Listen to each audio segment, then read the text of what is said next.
says I'm only going to be in for a short period of time this evening, as it has a house full of long-awaited guests downstairs, all enjoying coffee and cake. I'm sitting here with my buddy Vasquez, and Marshall is once again not here on time. Yeah, but he's on his way. I know. We're gonna have to set up a fucking punch clock. Seriously.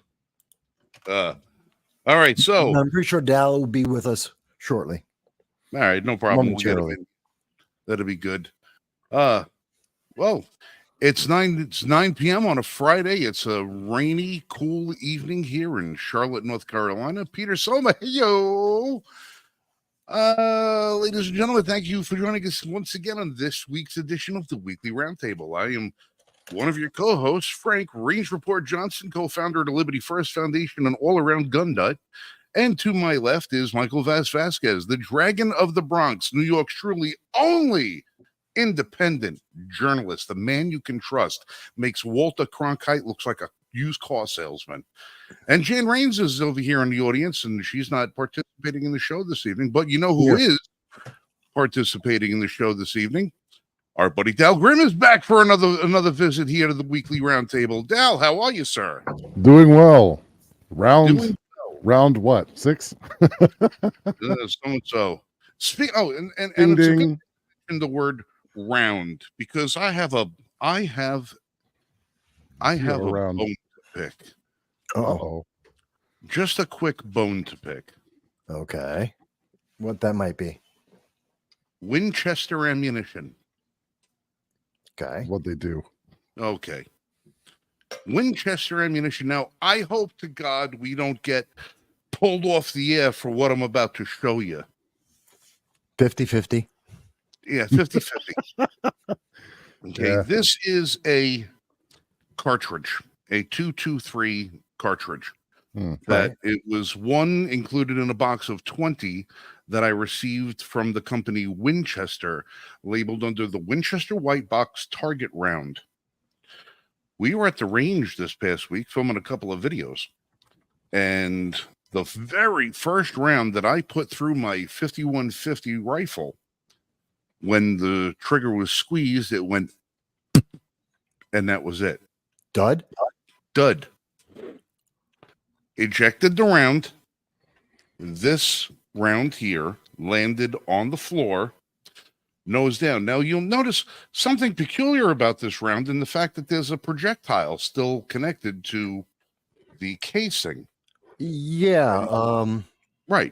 Where'd it go? Well, you'll also notice that in the back of the casing, if I can get my camera to focus, which it probably isn't going to because I don't. There it is. The primer is spent. Hold on, my dog is doing something stupid. Jake, go inside. My dog's in here eating cat food. All right. This round, as it left the rifle, when the rifle was cycled manually and it hit the floor, this happened. Oh, wait a minute. Wait a minute. It's almost as if John Kennedy showed up and this is the magic bullet. What? The gunpowder escaped and the round was not dislodged. It just there was enough pressure built up in the case of this 223 round, which should be in and around 21,000 psi inside this round. When the primer ignites the gunpowder, it didn't ignite the gunpowder. It just ignited the primer, which expanded the case just enough to loosen the crimped projectile. So when it was ejected from the gun and it landed on the ground, the projectile was able to go up inside the casing where there is no gunpowder. No wonder it didn't fire. So it was just the primer. The primer and a projectile together with no gunpowder. Now, I want to. Now, people will say, "Oh, well, what's the big deal? You just have a dead round. You have a dud. It's not a problem." Well, let me explain something about firearms. Now, I know a lot of people think I'm just a big goofy idiot, but I actually know some stuff. You know a lot If about firearms. this round would have dislodged from the projectile in the forward position and went into the barrel of the firearm, it would be known as what we call a squib. Yeah. Meaning that this round would have been lodged in the barrel of the rifle. Now, a rifle projectile or handgun projectile, any projectile for that matter, is slightly larger in diameter than the barrel from which it's being fired at, so that the back pressure contained in that while trying to force this out the barrel builds up the pressure, and that's what pushes this projectile forward and out of the barrel. Had this round just went and loaded itself into the barrel. Say I was under, we were out there mag dumping or something like that. Quick fire. It would have exploded your action, wouldn't it, with a subsequent bullet? Possibly. Well, this one would have gone into the barrel, and then the rifle would have cycled, picking up a fresh round of ammunition, which would have gone off and blown the gun up in my face. Right. Probably destroying a $2,000 rifle, possibly making me lose digits off my hands. Jake, get out of here. My dog keeps coming in here to eat cat food. I need extra protein, Dad. Well, think of this from, isn't this similar to how Bruce Lee's son, Brandon Lee, he died from a similar scenario where it got dislodged and then they fired a blank that killed. Well, what happened with the Brandon Lee situation? There's a lot of misconceptions, and I want to clear it up because I've done a case study on this particular shooting. When they do close-ups of the guns in the movie, and in this case, it was a .357 Magnum that was being used in the movie. You have the cylinder to which the rounds are kept in. They have dummy rounds, okay, which are made to look exactly like a regular bullet. And that's because they are a regular bullet. It's a casing, a projectile, and a primer. There's no propellant inside the case. The primer, however, that they use is supposed to be a dummy primer or a pre-spent primer. You take an empty casing that's already been spent, you load a projectile into the front of it. Now it's a dummy round. The casing is supposed to be colored or something to that effect so that you would know, or dimpled in a way that you could identify that it's a dead round. And all of the 6 of those rounds were loaded into the gun that killed Brandon Lee. I should say the gun that was used in the killing of Brandon Lee. However, what happened was somebody had mixed a real primer in with a dummy primer. So when they loaded the projectile into the round and they had a real primer in it, and it was a crimped case of a .357 Magnum, when they were filming in the test runs, they were doing their, I guess, take 1, take 2, whatever, they were firing the gun. Click, you're squeezing the trigger off. Right. At one point, the gun went, the primer popped, took the projectile, pushed it through the what they call the forcing cone on a revolver. It's a cone that sits just behind the barrel that allows the bullet to line up properly with the barrel so it can eject. It's called a forcing cone. It's like a funnel. The projectile went into the forcing cone and lodged itself into the barrel. When they said, "What was that?" And nobody knew what the noise was. They just brushed it off.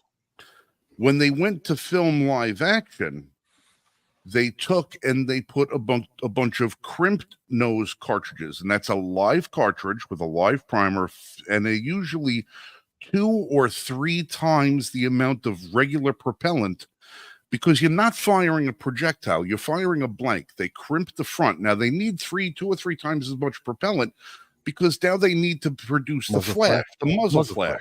Right. Now, if you don't have a projectile holding back all that force and you just let it go, it's just going to be audible. It's not going to be visual. So they put 2 or 3 times as much powder in there, crimp the front. They usually dip it in wax to seal to make sure that everything stays in there.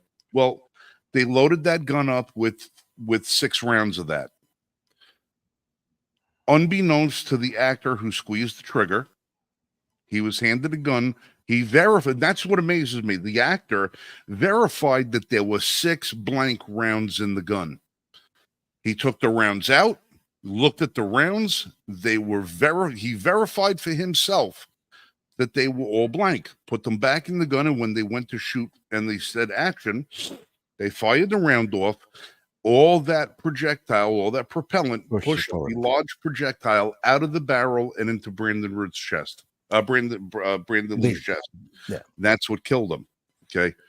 Now, had the actor had the forethought to also check the muzzle, open it up and look and make sure there were no obstructions. Nobody does that. Nobody does. You figure he's an actor. He's not a gun professional. He was lucky enough that he even checked to see if they were blanks to begin with. He's better than the Baldwins. He actually checked what he was given and did some due diligence at least. Now I have a handgun here that I'm not going to show you because we don't need to get pulled off. It looks like a Beretta 92. Right. Except it's a legitimate movie prop gun. And that's why I always had problems with they talk on the scene of the Rush shooting because of the word prop.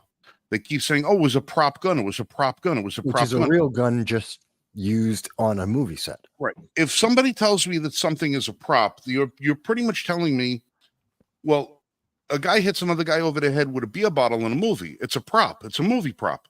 It's made of candy glass. It's shatter glass. It's made to break away like that. Because if you actually hit somebody with a beer bottle, you're going to crack their friggin' skull. Okay? Right.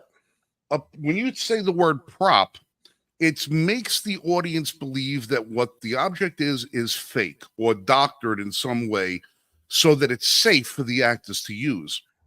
So whenever they say prop, like they have these prop knives, well, it's a rubber blade, or the blade goes into the handle. Yeah.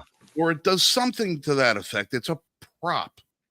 How many times have we watched Saturday Night Live where Chris Farley would fall through a table or get hit with a chair? It's all breakaway stuff. It's all props. Okay. They keep using the word prop in the movie. It was not a prop handgun. It was a Cimarron revolver, 45 Colt. It was to look like a peacemaker. Okay. It was not a prop gun. It was an authentic gun being used as a prop. Now, I have a prop handgun. The prop handgun that I own has a semi-blocked barrel. It's 75% of the barrel is actually solid. There's only a small portion that's shaped like a half moon shape, that allows gas to expel and flame to expel. But you can't load real bullets into it. You have to load blank bullets into it. And it's made to cycle the gun and give the illusion of it's an authentic gun being fired. And that was the problem that I have with that whole Rush shooting. And this, how can we avoid these things? Stop using real guns in movies. That'll help. Stop using real guns in movies and only allow movies that have been mechanically altered to never be able to fire authentic projectiles, and you won't have these problems. But they don't do that because it's expensive, and they don't care. They don't care because the insurance company eventually pays out. Eventually, the insurance company pays out. Nobody's ever going to be held responsible except on this Rush shooting. Well, Alec Baldwin isn't responsible. The gunsmith is, but Alec Baldwin, he's the guy. Have the armorer on the movie, a 25-year-old woman. This is her first or second movie that she's been an armorer on. She's been now convicted of manslaughter. Yeah, involuntary manslaughter. Involuntary manslaughter because she was responsible for the safe handling and loading of the firearm. To which Alec Baldwin and his attorneys have gone to the judge and said, well, now that you found somebody that you could hold responsible for the shooting, what do you say we drop the charges against Mr. Baldwin? Since now you already have a guilty party. Justice has been served. The intent of justice, this is their argument. You already have a guilty party. She mishandled the gun, didn't clear it. He took the gun as now his responsibility, knowing that it is not a prop gun. It is a real firearm that has the potential to shoot real bullets, and he negligently handled the gun, never clearing it himself, never verifying that the rounds inside of it were blanks, and he squeezed the trigger. He's ultimately responsible for what came out of that gun. Yes, Now, especially people would since he say, had well, prior knowledge and prior training on this firearm safety. So he can't even say, I didn't know. You do know. right. You've done many movies before. This He's isn't been the in a first time. dozen. He's been in a dozen movies where he's handled the exact same style of revolver. Right. Plus the fact that he lied to everybody and said he didn't squeeze the trigger. And then everybody who was part of this thing tried to run cover for this guy for as long as they possibly could, making every excuse. They even came up with saying, oh, well, we ran tests and, it's possible. How is it possible? Well, if the gun was used an awful lot and the hammer spur was shaved down because of wear and this and that, oh yeah, all of this is possible to make that gun fire, possibly. But it wasn't that gun. But that didn't happen. Yeah. Just because it's a possibility that you can make that gun do that doesn't mean this gun did that. No, he pulled the trigger. I have a peacemaker right over here I have actually a line of them. I have a line of peacemakers on the shelf behind me. It's possible for me to make any one of those guns fire and render the trigger completely useless. I can render the trigger useless. All you got to do is cock the hammer back, let it go, and it'll fire. Is it possible that one of those guns could be used to kill somebody in that fashion? Absolutely. Is it possible? Will it? No, because I'm not going to alter the guns. So in their current configuration, it is impossible to have happen. It's not unless I altered the weapon. They were arguing that the gun might have been altered. And they know it wasn't. And they know that it wasn't. So Baldwin has tried everything that he could to escape his culpability from this thing. And so far, it looks like the Chargers are going to go forward with it. I hope to God that they do. Wait a minute. Let's bring this back to, so Winchester ammo. Right. Sold you a defective, dangerous. How this could get through their quality control, I don't understand. It doesn't make sense. And you want to know the funniest part about it is the very next round we cycled, we fired, the primer got dented, and the round didn't go off. So you had several dummy rounds or dead rounds, defective rounds in a row. Yeah, the primer on that second cartridge, I put my my indexing gauge up to it for my reloading equipment, and the primer for the other round was set so deep into the cartridge that when the firing pin struck the back of the primer, it didn't strike it deep enough in order to set the round off. So that round was also defective. The rest of the box went through, but when you have one round out of 20 that has no gunpowder, one round out of 20 that can't be fired, and 18 that do go off, you kind of think to yourself, well, that's a 95% grade of passage, for the rounds that went through.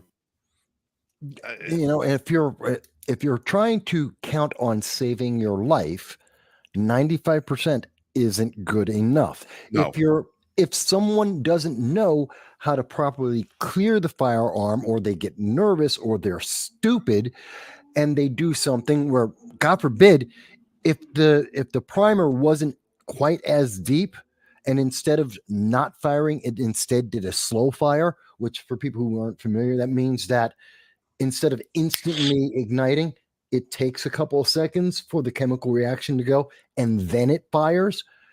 And this has been documented. It happens all the time where people who don't know how to use a firearm, they fire it. It doesn't fire immediately.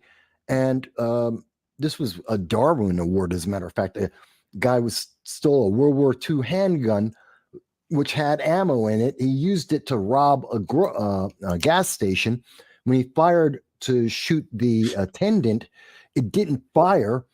He looked down the barrel and it was a slow fire and it blew off his head. Now, mind you, that was a criminal, so I'm not really crying about that.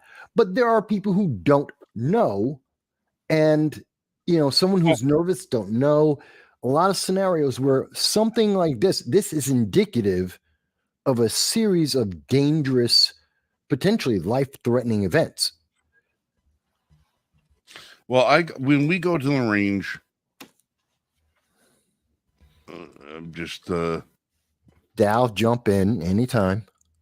well, so when we go to the range, I have people shoot a variety of guns, and most of the time I get people started usually with 22s, because most of the time people that I take to the range don't have a lot of firearm experience, and you want to give them something that's manageable, they can handle, and you don't have to worry about them. Mm-hmm. So we'll give them 22s. Now, 22s are a rimfire cartridge. For those of you who don't know what a rimfire cartridge is versus a centerfire cartridge, a centerfire cartridge has that little round circle in the middle. It's called a primer. That's the source of ignition. Right. That is where your hammer hits.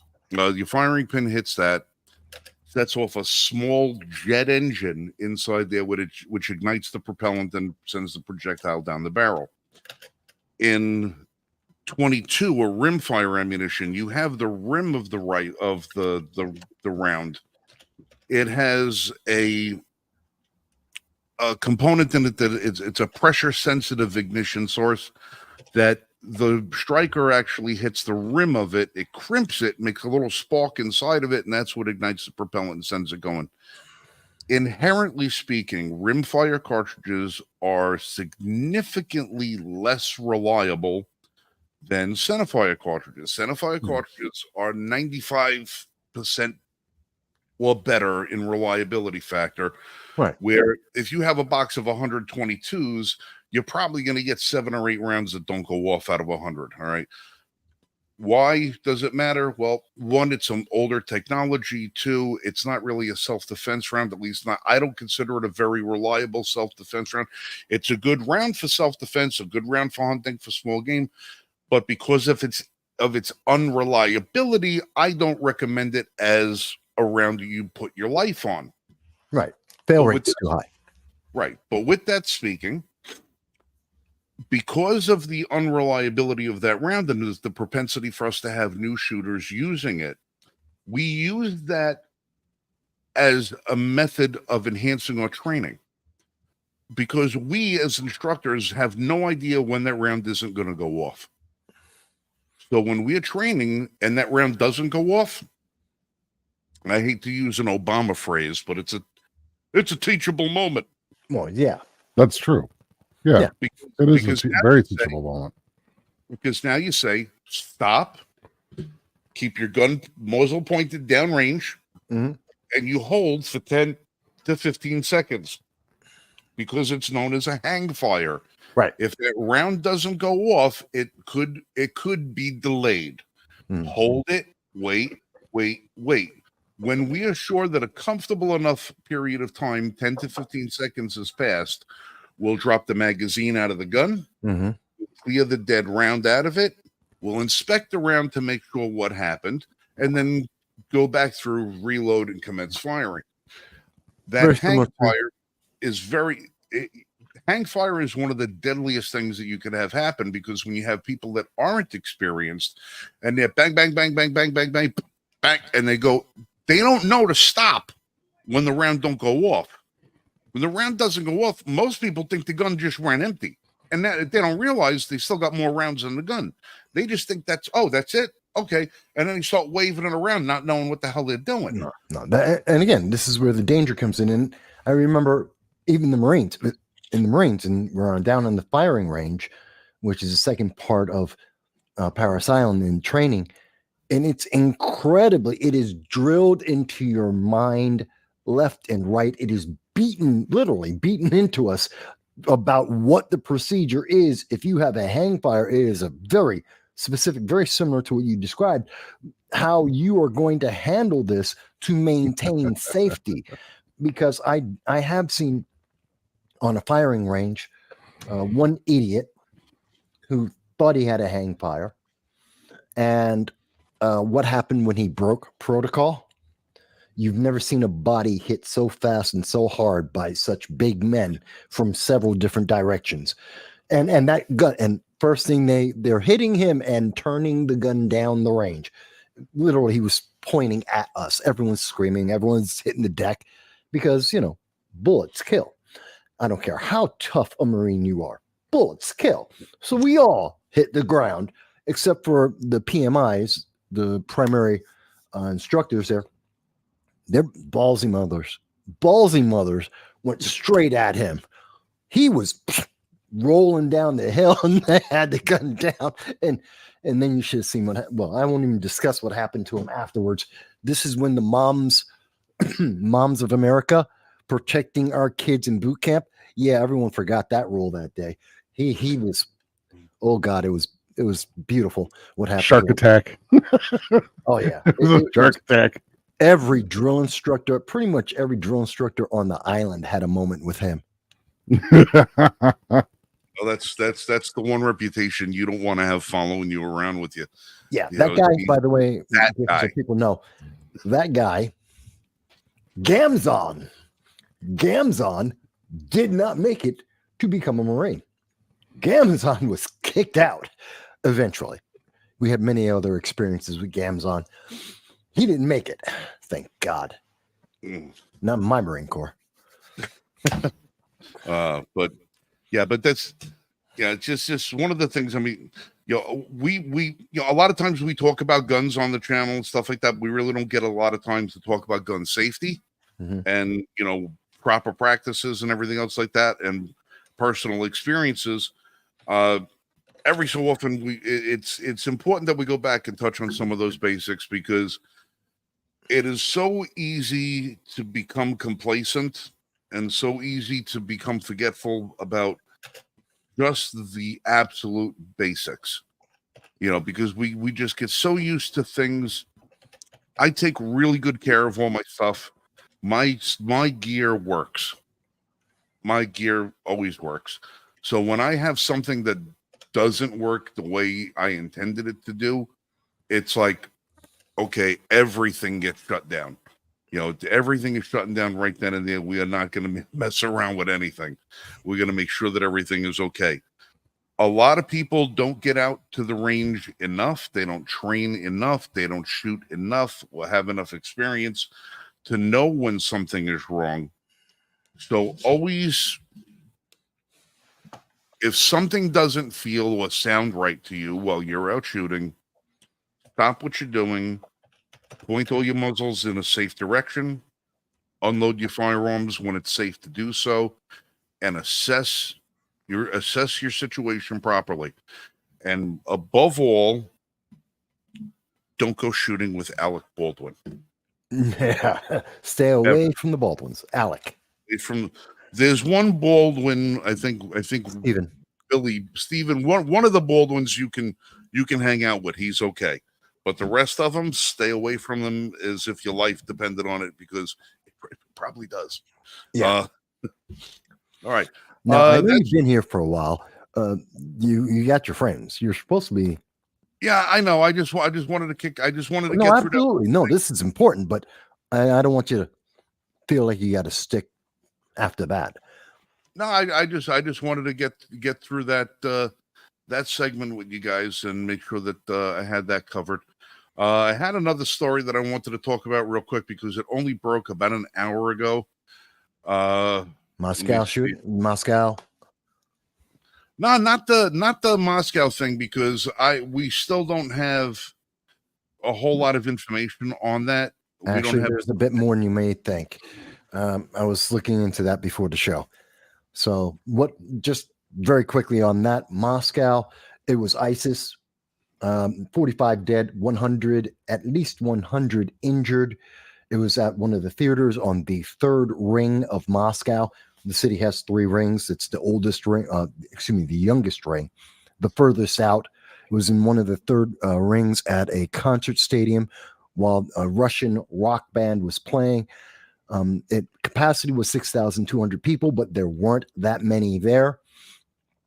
We are unsure if the ISIS, at least 4 individuals armed with firearms who set fire to the stage. In addition, they believe that they have escaped and there is a manhunt for them and they're going to catch them. I guarantee you that. They are going to catch them and they are going to kill them. That's going to happen. That's how They won't even get tried. Huh? They'll get killed before they're even arrested. Oh no, they'll kill them in capturing them. Yeah. That's just the way the Russians are. They don't play games when it comes to this kind of stuff. But that's the latest news as of about an hour ago, roughly an hour before the start of the show. Well, Peter is saying that they have one in custody now. I'm surprised he's alive. Well, Okay. One in custody is good for informational purposes to help you Could give be. you information on the other. If you kill your source before you get the information, what good is it? Yeah, You know, could be the reason. Could very much be the reason. and another story I want to just touch on real quick. This is from Simon Atiba. He is African news reporter. African News. He's with White House Correspondents. This guy he's the African Steve Ducey, but serious about his shop. Oh yeah, This guy's a maniac. This guy, Oh, yeah. he's a great journalist. This guy, he brings this story in. Republican Congressman Mike Gallagher from Wisconsin has announced his retirement from the Congress, effective April 19th, 2024, citing he wants to be with his family. His departure from it already reduces the GOP narrow majority in the House of Representatives. Now, here's the problem with it. According to Wisconsin law, his seat cannot be filled until the November election if he resigns as planned, because they won't have enough time. If he leaves at the end at April, they won't have enough time to pull the special election. If he says, I'm going to quit and decides to leave tomorrow, they'll have enough time to hold the special election to have his seat filled until that goes. So any voting that they take place between April and when the new election is held in November, Republicans are going to lose one vote on anything because they'll have an empty seat. It'll be an empty seat. It'll be the same as when these idiots come in, they vote present instead of voting yes or no. This idiot just decided that he's going to take 6 months out of the calendar and make the Republican majority even less strong. Well, no, what I can see here is he's being forced out and he's screwing them on the way out. So because he's leaving in the middle of the term while primaries are ongoing, and he's just dropping out, like not just saying I'm not going to run for re-election. He's walking away. So something happened and he was told, get out now before the scandal. There's a scandal that's coming shortly after this news. There's a scandal coming. Don't know what it is, but he did something, or he is alleged to have done something, and it's going to come out. It's going to be bad, which is why they want him out as soon as possible. But by saying that he won't leave until April 19th, which is after the second Tuesday of April, excuse me, that means he screws the party out of all the votes that could possibly be made by that seat until after November. This is his way of getting back at the party, which means whatever the reason is he's getting kicked out is contentious. There's something extra to it. He's going to be accused. He's going to say he's innocent. The party doesn't want to get involved because they don't like the subject. Therefore, they're putting him out, and he's saying, screw you for not supporting me. This is, again, none of this is confirmed. But just based on the information that Simon Atebe, the African reporter, is stating and what you have stated, this is the political outlook. I would imagine someone copy this, put it out there, and let's see how correct I am about that one. Well, it just annoys me because, like, from your perspective, you said he's going to look to screw the Republican Party. The only problem with that is he's not screwing the Republican Party. He's screwing his constituents and the Republicans around the rest of the country who are relying on having those majorities in order to pass legislation that we want to have passed. We know it's not going to get signed into law, but as far as getting things on the agenda and getting things done so we can gauge the pulse of the people prior to the November elections, you're taking the wind out of the sails. You're throwing a nail in a coffin that shouldn't even be built. This is a disingenuous act by somebody who, as far as I'm concerned, that just shows a lack of character. Well, as I recall, and I believe I'm correct on this, Mike Gallagher is an establishment Republican. He's not a rhino, which would be Republican in name only. But he's on the other side of that. Instead of being more Democrat light, he's more establishment Republican. Think Mitch McConnell. That kind of maintain the power, keep the power as is. Well, in today's day and age, it's almost the same thing. Kind of close, yes. But they're closer. They're closer to to each other than they are the libertarians or conservatives. Yes, and I agree with that, but I just want to make sure I get the distinction correct as people think about this. And now you can understand again, why is there such a contention here? Because the establishment needs to protect itself, especially as we see what's happening with Mike Johnson right now and MTG, Marjorie Taylor Greene. The conservative faction of the Republican Party right now is pissed off at Mike Johnson because of the bill he passed. $1.2 trillion spending, and that's all. So it's all these things coming together at once. But yeah, I think there's a scandal that's about to hit, an accusation that's going to be made. It's going to be ugly. The GOP's ducking their head down to avoid it. The establishment is, and he's pissed off about that. They're trying to make him irrelevant. So no matter what comes out, it doesn't matter. Well, it's too late for that. I mean, maybe for the average American. Yes, I follow politics. This is a big deal to me. And given what I'm understanding, it could be very interesting. But again, we'll see. Well, for us, people that follow it, it is going to be interesting. But for the average person, or actually for probably 90% plus of people in the United States, it's not going to matter because it's going to be irrelevant.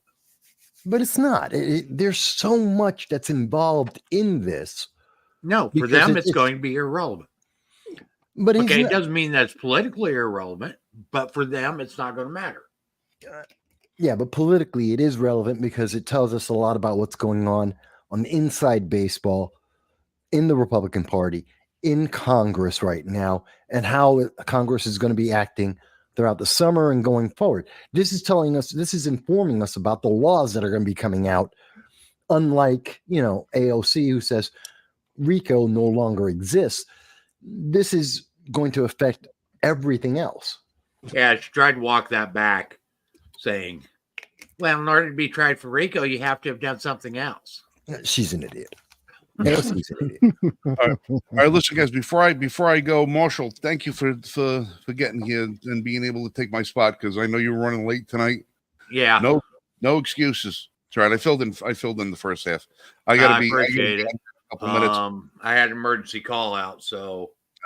Well, when you have an emergency, I'm lucky I'm even here because I almost had to go to Gore Mountain tonight, and that's a 3-hour one-way trip.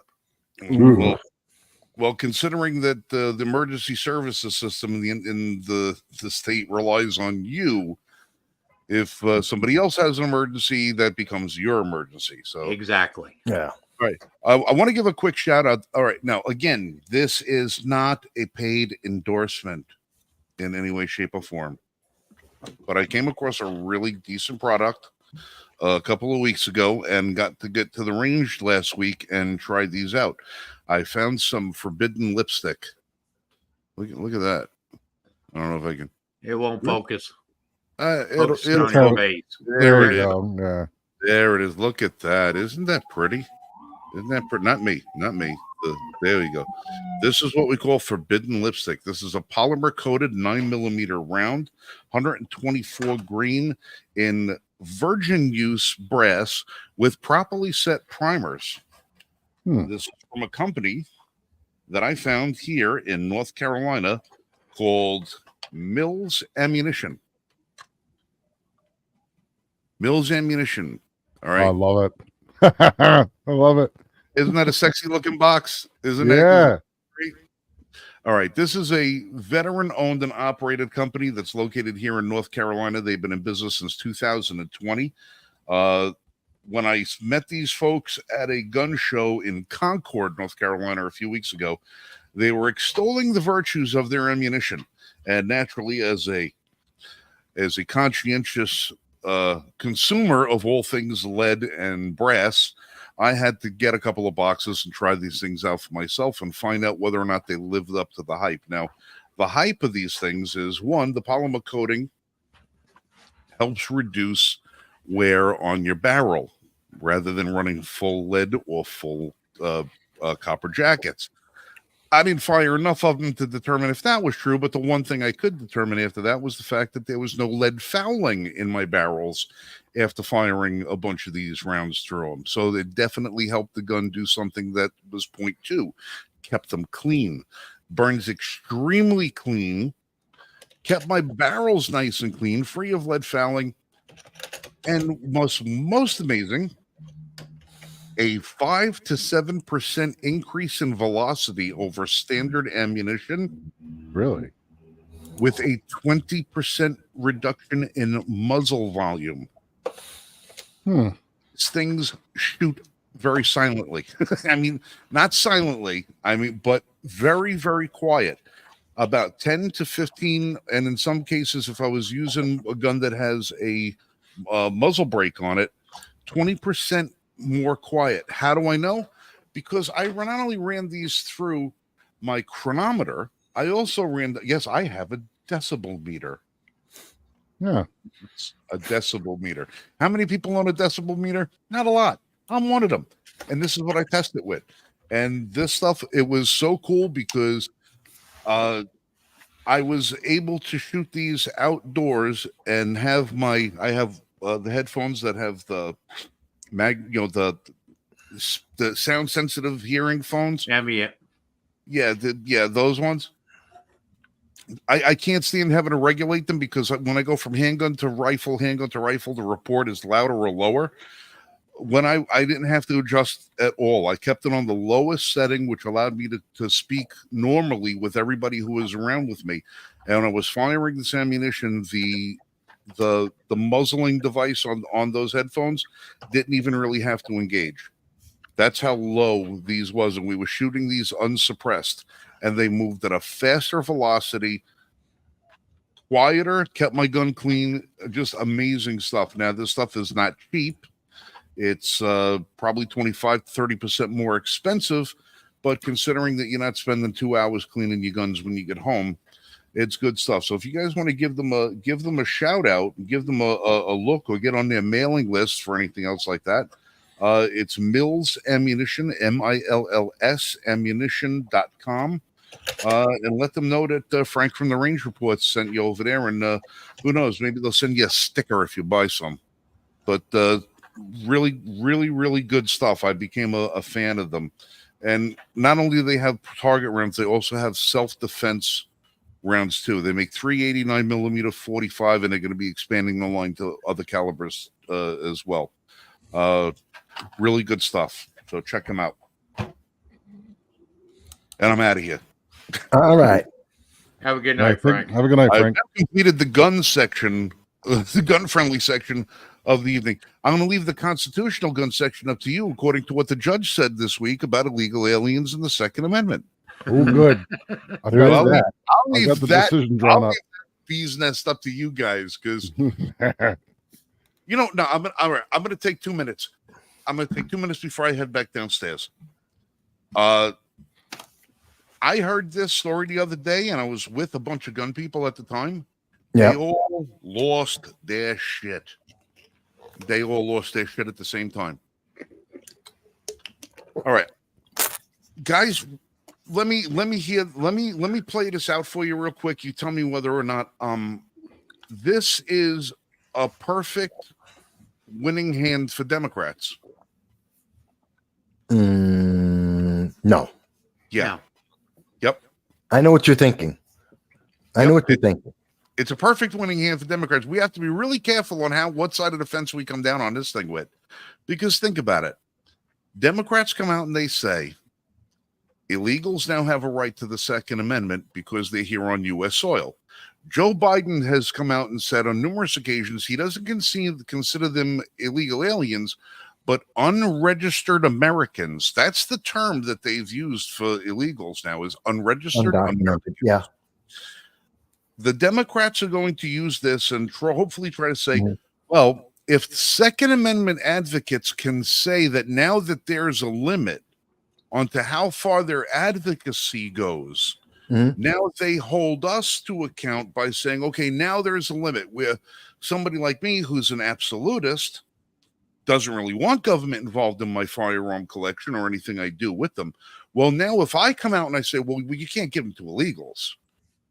Well, now I have defined. Now I have been willing to now put a line in the sand. No, and I understand that's the argument they want to make. Right, but I'm not done. I'm not. Go on. Well, because this is a threefolded thing. Get the to same it. way with the abortion rights when we say, is partial birth abortion, should that be outlawed? Pro-choice people will say, no, it shouldn't be, because they know that that's where they're drawing their line. So if there's a line to draw, they'll look at that line and figure out how now to encroach upon it. So if they get us to try and support that everyone who's in this country has the right to a firearm, they can now turn around and say, well, if you're going to extend them that right, and I don't, shouldn't we also extend to them the right to vote? Because the voting in this country also affects their lives, because they're living in our communities, they're working in our communities, paying taxes in our communities, and are subject to the same laws, rules, and regulations as U.S. citizens are. No, because it's fundamentally wrong. That's fundamentally wrong.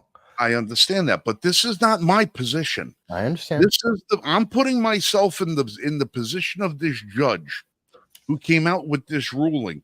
And this activist judge, I'm saying to myself, if I'm in this judge's position, how do I get to screw those right-wingers every way I can? Well, frig them. Let me just say to give illegals the right to guns. And now we opens up this Pandora's box that Republicans aren't going to know how to deal with. Well, I think most Republicans do, because there's several. There's a real easy way of dealing with it. Yeah, there's the several. Constitution is not applicable unless you're a citizen of the United States. That's the first problem right there. That's the first blockage right there. All right, but now when you say that, Mike, you say the Constitution is not applicable unless you're a citizen of the United States. But yet, when we arrest an illegal who commits a crime in the United States, they're Mirandized and told what their constitutional rights are. So, because until they are proven to murder, be illegal, it is under the assumption that they are. All right, but we arrest somebody, and now we go to trial and we find out that they're illegal. Are they now no longer entitled to jurisprudence? Are they no longer entitled to a speedy trial? Are they no longer entitled to a trial by jury? No longer entitled to an attorney if they can't afford one? No, they're not. Well, according to the Supreme Court has extended certain rights to illegal aliens, but they are not citizens, and all the rights of a citizen do not extend to them. This is part of the reason why we have Gitmo, because the second that any of the ISIS members in Gitmo, any of the Al-Qaeda members in Gitmo, the moment they come onto American soil, there is an extension of certain rights that are going to be given to them because they are a human being. But there is a limitation to this.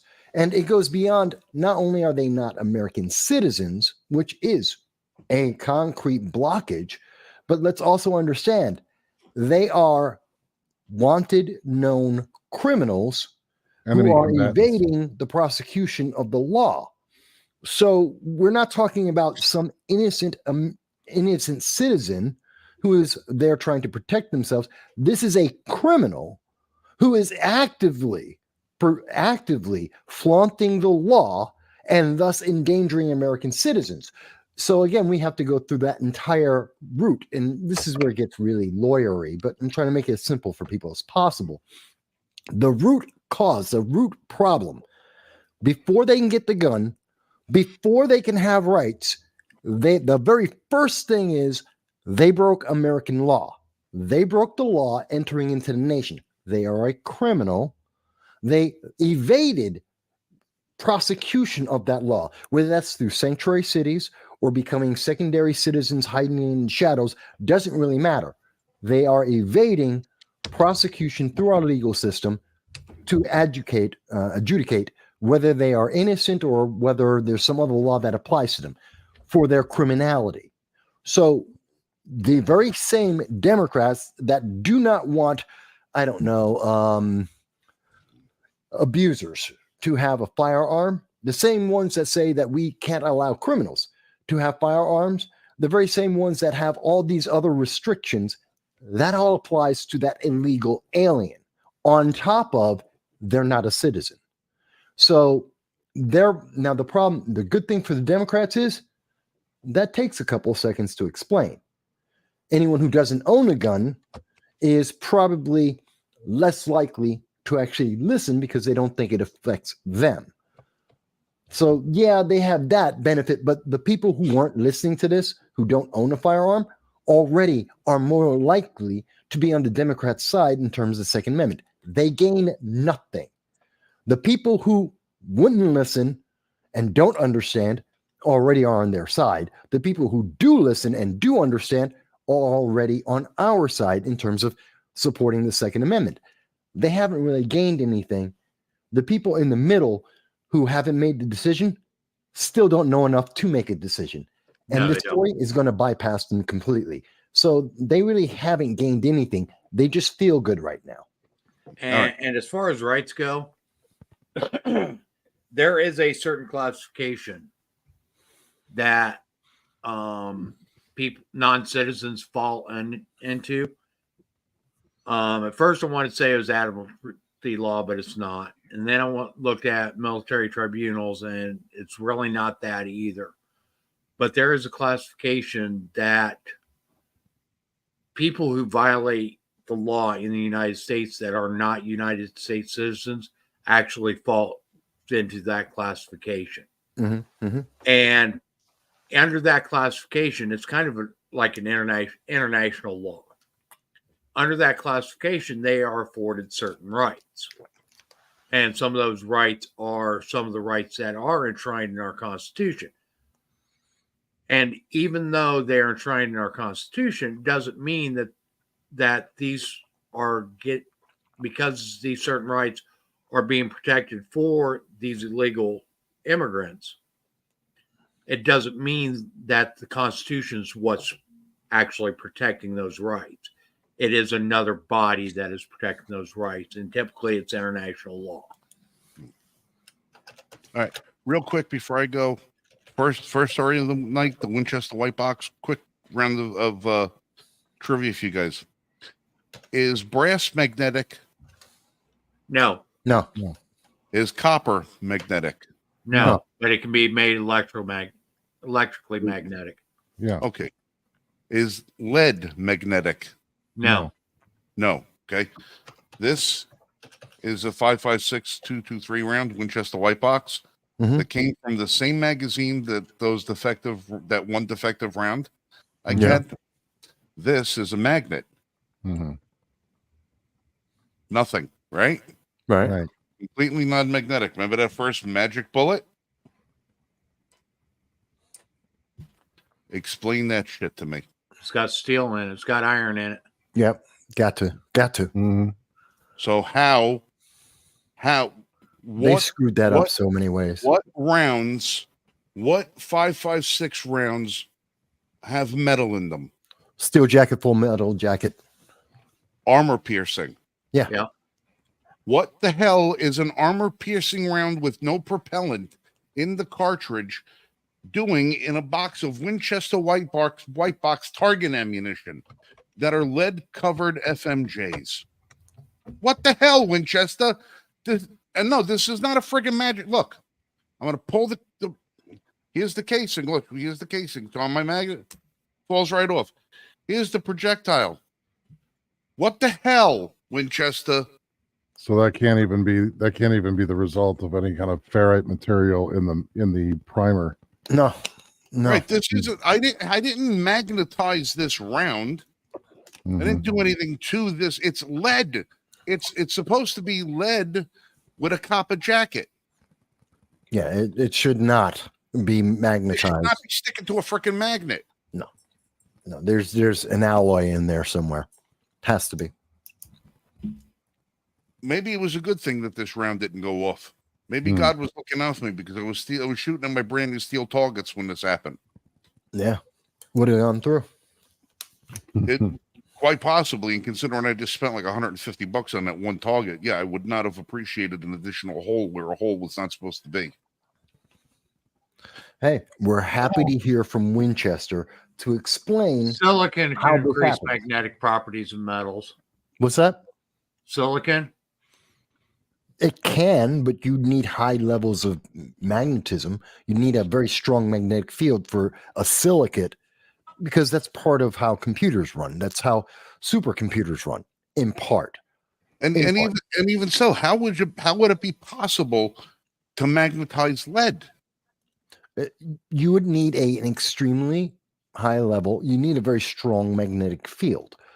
That what you have is not that. It is any metal theoretically could become magnetized. Now, it is the strength of the magnetic field you have to put it into, which you don't have, Frank. You don't have the equipment for that. If you're going to say that this, well, I'm not handling it, I'm pointing at it. If you're going to say that the 5150 Apex Evolve rifle has the ability to convert a standard. No, I'm not. Hey, listen, I'm trying to help this people out here. Okay. If you're going to tell me that this rifle has the ability to convert a lead core bullet into an armor-piercing steel round for the price of what you're paying for that, then my God, we could put the whole steel core bullet industry out of business. Everybody could have armor-piercing rounds if they just use that rifle. 5150 really likes you. 5150, they have stumbled onto what we would have called the Sorcerer's Stone. Yeah. Do you know what the Sorcerer's Stone was? What, the Philosopher's Stone, you mean? Philosopher's Stone, yeah. Yes, Yeah. of course. Nicholas Flamel. That's the firearm equivalent. Good night, guys. Be safe, shoot straight. Everybody in the audience, thank you for joining us tonight, and hopefully I was a little entertaining tonight because I drive these guys friggin' nuts. So good night. Love you guys. Love you too, Frank. Take care. Have a good one, Frank. Yes, he does drive us nuts, but we love him for it. In a good way. And he's well informed. God knows. For anyone who's actually questioning, please remember, he is a licensed firearm instructor. If it comes to firearms, Frank knows it. Yeah. Period. He's a licensed instructor. He was licensed in New York State. So, and before he moved, he was licensed in New York State. Tells you how hard it is. One of the hardest states to do anything with firearms, and he was licensed. So he is, when he goes into the firearms, no joke, he knows what he's talking about. Yeah. So we were talking a little bit about that. There's the insanity of allowing illegal aliens who are attacking our police, who are killing, individuals like Laken Riley and others that are killing them in our nation. Again, not every illegal alien's doing it, but everyone that has done it didn't need to be in this nation. You can't deny that either. If we followed the law as it exists, they would never have been here to kill or attack the people they have killed and attacked. Or be tried for gun crimes. Huh? Or be tried for gun crimes. or be tried for gun crimes. We wouldn't have that problem. And Or now we're not. just adding another layer, which is a problem for me. See, And I had a thought about this, and I've been arguing about this all week with this ruling. Now, the main part of this decision circulates around unalienable rights and how they extend to foreign nationals, non-violent foreign nationals. So, if you look at this strictly from the idea that foreign nationals have the same unalienable rights that are possessed by American citizens at the start of the nation. We were all foreign nationals at one point. Those unalienable rights come before the Constitution, right? let me ask you Well, this not quite. question real quick before you go any further. Do you lose unalienable rights when you become violent? Yes, How? because in the pursuit Did of God take them away from you? now, hold on, Did the You don't- Creator take them away from you? you don't lose them, you gamble them. There's Well, a difference. no. You are offering up your unalienable rights in the commission of a crime with the intent of benefiting yourself at the conclusion of that crime that you're going to win by conquering. No, Well, you don't no. lose your rights.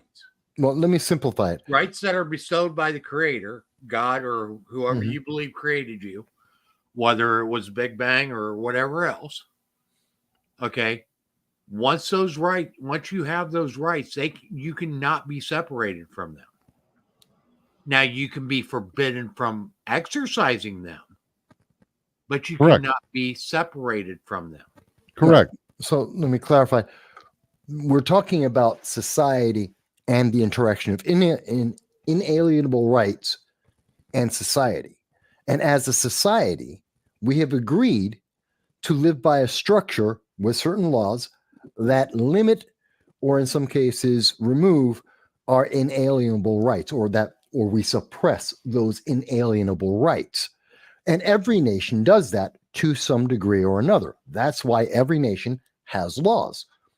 Every society has that. There are laws which take into account individuals are not going to exercise some right because of the benefit to society overall. Every country recognizes you have rights to some degree. They all recognize it. And they all recognize that to live in a society together, we must suppress some of those rights to varying degrees. America is one of the most free nations. To say that someone who has violated our society by breaking our laws, and they're trying to assert their inalienable right above our society, above our agreements, and in contravention and threat of other people's inalienable rights, the most prevalent being life, of course, but property as well, the right to happiness, well, then this individual has committed crimes. That's why we punish crimes. That's what crimes are. They are the violation of our societal agreement of the suppression of certain rights. They don't get to have a right above society. That's called chaos and anarchy. Right. But what I'm saying is so let me rephrase. The exercise of your unalienable rights can be suppressed, but in this particular ruling, because he was considered non-violent, they were not ruling on his legality as a foreign national in the country. They were ruling on, which is an error, Mhm. but in this particular case, they were looking only at gun possession. And if a foreign national who is nonviolent and has not violated any other law Besides entering the nation. besides entering the nation, Well, that's already there. So there we so go. his unalienable right to the right of arms and defense should be upheld. That's No. what the ruling is about. Now, what I'm saying is if they're willing to go to court, and not that I say that I agree with the ruling, Mhm. What I'm saying is that the two-way community cannot miss this opportunity to say, if the court is going to look at this and say that the inalienable right of a foreign national on U.S. soil to arms and defense is sacrosanct, that no Therefore, every less American citizen. than every single piece of gun control and arms restrictions that are for U.S. citizens must be repealed. Must be, because it doesn't hold water. I understand. It has to be reciprocal. If it's Right. true for an illegal alien who, by definition, has already violated our laws and our society, therefore it has to Well, absolutely actually- be true for individual American citizens. And I get here's the discussion that a lot of people don't look at when they're talking about illegal aliens. Okay. The United States is considered property of the people of the United States, right? Correct. Mhm. It is property. Correct. Okay. It is land. It is real estate. Correct? Correct. Mhm. Okay. If somebody comes onto your property uninvited, Mm-hmm. what's that called? That's called an invasion. It's called trespassing Right. or invasion. Okay. Why is it any different with these people coming across uninvited without permission? It shouldn't be, and every one of Exactly. everyone that's armed should And be treated as that's the enemy argument that combatants. so many people are missing in this. Right. Okay. And to take it even further, did you hear about the Venezuelan who on his podcast, where Yes. he has hundreds of thousands, if not over a million? Squatters. Yeah. Huh? The squatter rights. Yeah. Yeah. The squatter. You're talking about the squatting. Yeah. Right. Yes. Yeah, and he's encouraging all of his gang friends to come up here and like start taking properties, seizing properties. Yeah. Mhm. No, it's an Which we invasion. consider insurrectionists. But then my argument then to that is, all right, well, if this is definitely an invasion, then everybody that's crossing that open southern border is an enemy combatant. Why are we as American citizens being restricted in the use of lethal force to protect our property? And I mean that as a country as a whole. No, I understand. When they rolled through Texas this last week, they broke through the barriers. The National Guard were not And carrying assaulted. long guns. Assaulted. They various assaulted National Guard our members. military members, and our military members were not authorized to carry long guns. Right. There was no forcing them across without using some sort of lethal force, and they were not allowed to use it. So we have a government that's aiding and abetting the invasion of our country, and they're telling the rest of us to either be disarmed or stand down, and that's incorrect. So what I say is they should be taking this ruling where they're trying to uphold natural rights and extend protections from the Constitution to non-citizens, and they should be, in fact, repealing every single bit of gun control and arms restrictions for U.S. citizens, because you cannot have one without the other. Otherwise, what you are saying, and this is the trap that the Democrats can fall into when they argue this, if they are saying that natural rights then don't exist, then this case law is garbage, one, and two, that means that the U.S. Constitution itself has been divested of its protections for unalienable rights and does not exist. That will be their argument. Yeah, well, remember, you're talking about individuals that would like to destroy the Constitution. They have already said they want to remove this Constitution and replace it with UN human rights, that they Right. want to actively destroy our legal system and our foundation to replace it because they believe they have a better system. Correct. So, yes, they would like to break it. They would like to break this on any basis that they can think of that would be effective. Well, what that would mean for the regular American people is that finally it would all be out in the open, and you knew where you as an individual stood in relation to your government. You understood that you're no longer being governed. You're being ruled, subjugated, and enslaved by the people that have put themselves above you as your betters, and you helped vote them there. Mm-hmm. So now you have a choice to make. You either choose to try and get rid of them, hold them to account, and save your country, or you accept the rule and then you just become, a debt slave. That's one way. I to want look at to it. actually. Yeah. I agree wholeheartedly with you, Dal. I do want to talk a little bit about what Jan is saying here. Okay, like the woman arrested for changing locks because squatters in her home, or the woman who was killed and put in a duffel bag by squatters. Okay, first off, I think anything that is protecting quote unquote squatters' rights is a violation of individual property rights. Yes, by First definition. and foremost. And that in and of itself should be, those laws should be all null and void, plain and simple, because they are in violation of the Constitution. And they are in violation of probably the majority of the constitutions, if not all the state constitutions, and probably a majority of the county charters in the United States, and a good probability of many of the city and town charters as well. I think the only place that squatters' rights would have any kind of application would be in case of property falling into commons.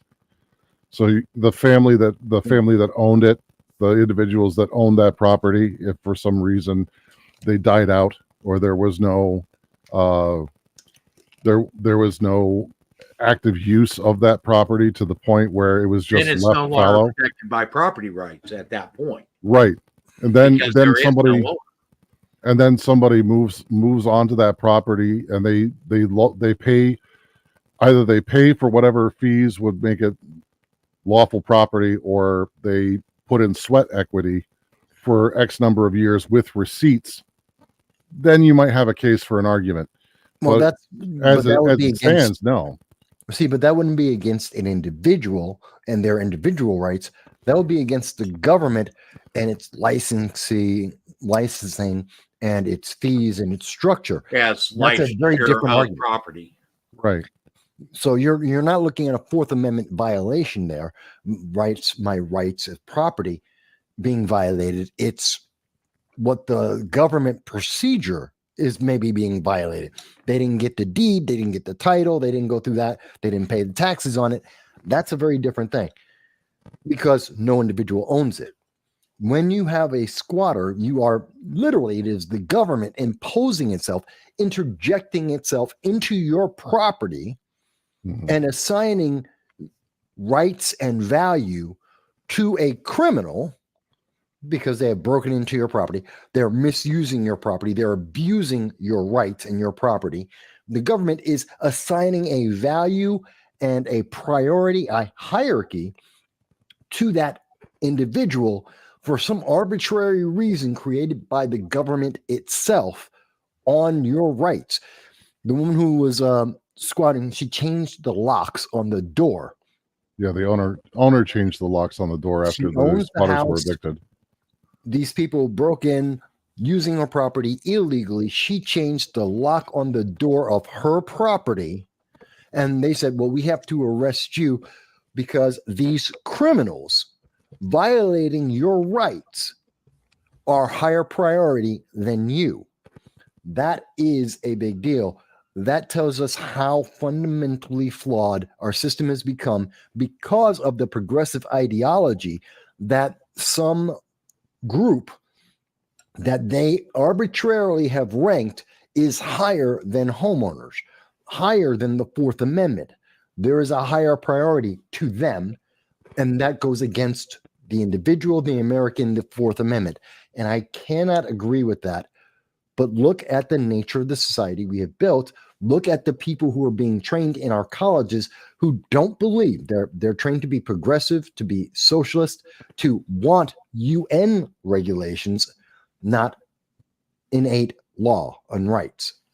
Right. No, I think the reason that the police are coming down on the side of the squatters in these many cases is because most of the police officers that would have upheld those natural rights of citizens are now communists. Well, no, I think police aren't there to adjudicate or adjudicate or qualify this is a good law, this is a bad law. There are unlawful laws.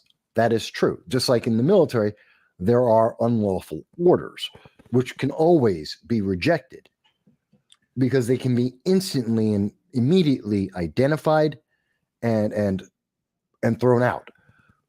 But other than something that is absolutely an unlawful order, something that would cause harm without reason or without reasonable cause and effect, we're talking about the gray area, the rest of the legal system.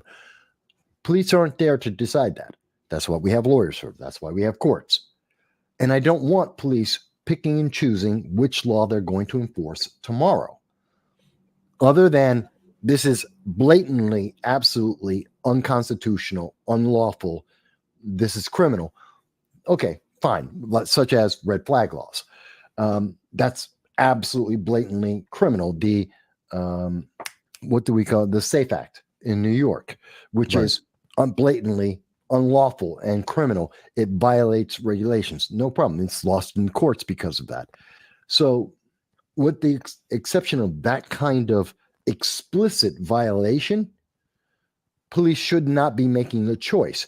So this way, we don't have them going, well, immigration law, cop A says it is something they want to enforce. Cop B says, well, I don't think so. And now, no. You follow, this is the law.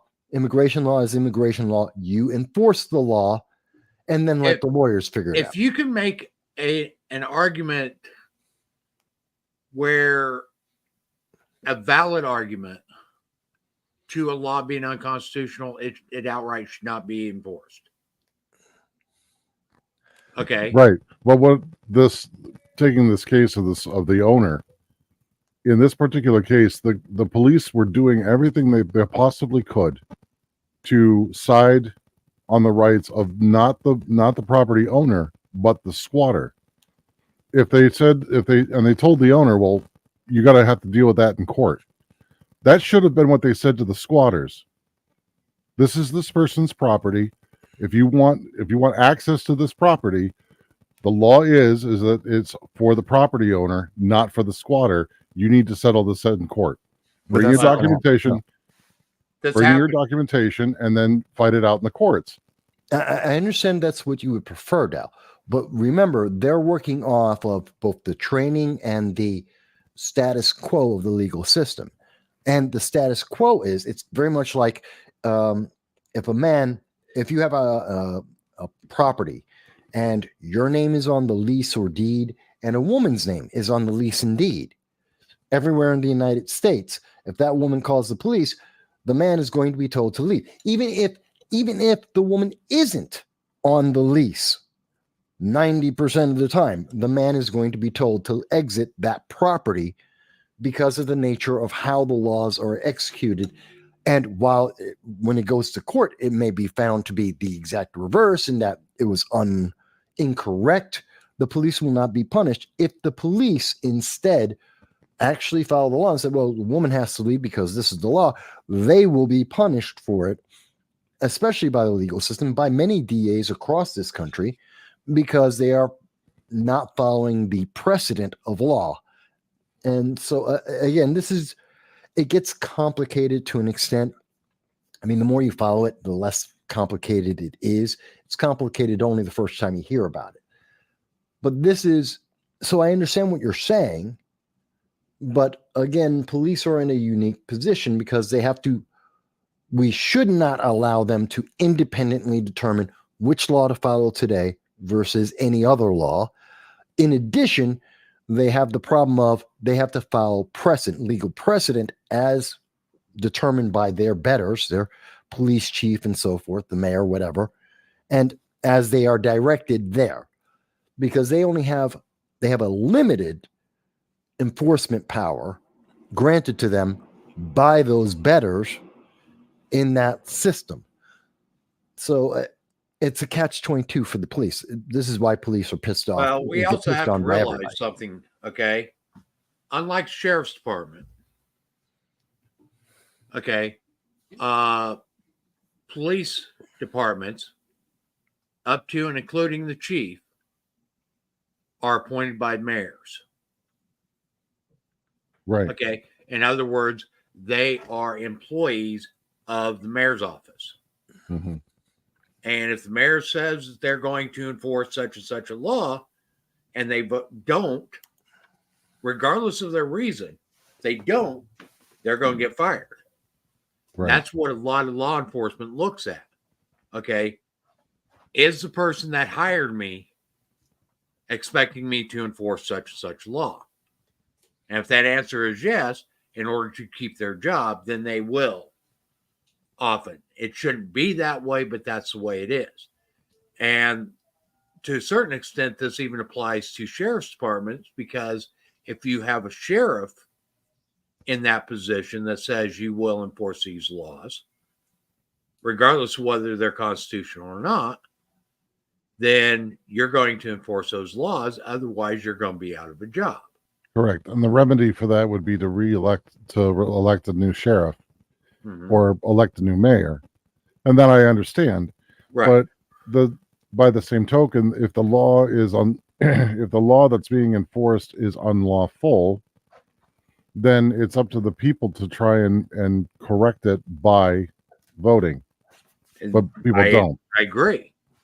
And okay. That's or what they call peaceful noncompliance. Right. Yes.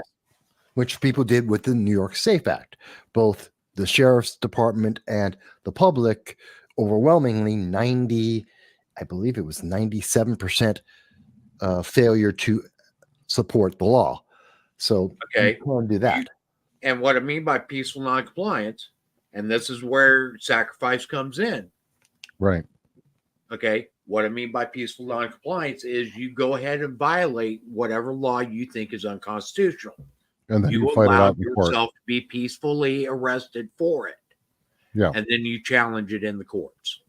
Correct. Yeah. And very often people will suffer until that is fully adjudicated throughout the legal system. It's kind of like during the civil rights movement, when black people wouldn't get up from the whites only section, they got arrested. They still went through the legal system. They were still punished, but they were peacefully trying to violate the law, knowing fully well they would be subject to the full punishment of the law. Same concept there. Correct. And I get that, but by the same token, what I don't understand, or maybe I do understand, but what I don't see is that we have a constitutional ground for being able to fight a lot of these U.S. codes that have been legislated. And I don't understand why more people don't see the value in making that sacrifice, even though it's uncomfortable. Because it's uncomfortable. Well, that's the thing. That's the primary reason. The secondary reason is whenever you go to court, you are rolling the dice. Okay? Even though you got a trial by jury or whatever, you are rolling the dice. Right. Okay? Because you do not know, number one, how well versed in the Constitution is that jury?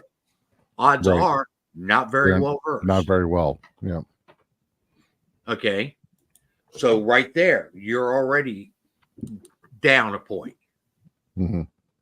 Okay. So odds are, if it is a law that's on the books, they are given certain criteria.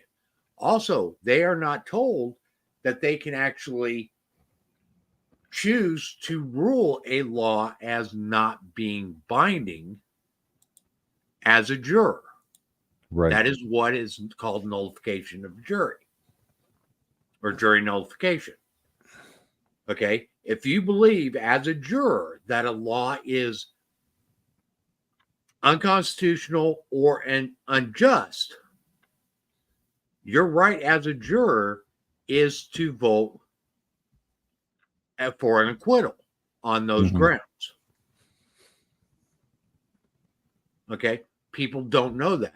Okay. Right. Because the instructions never tell them that.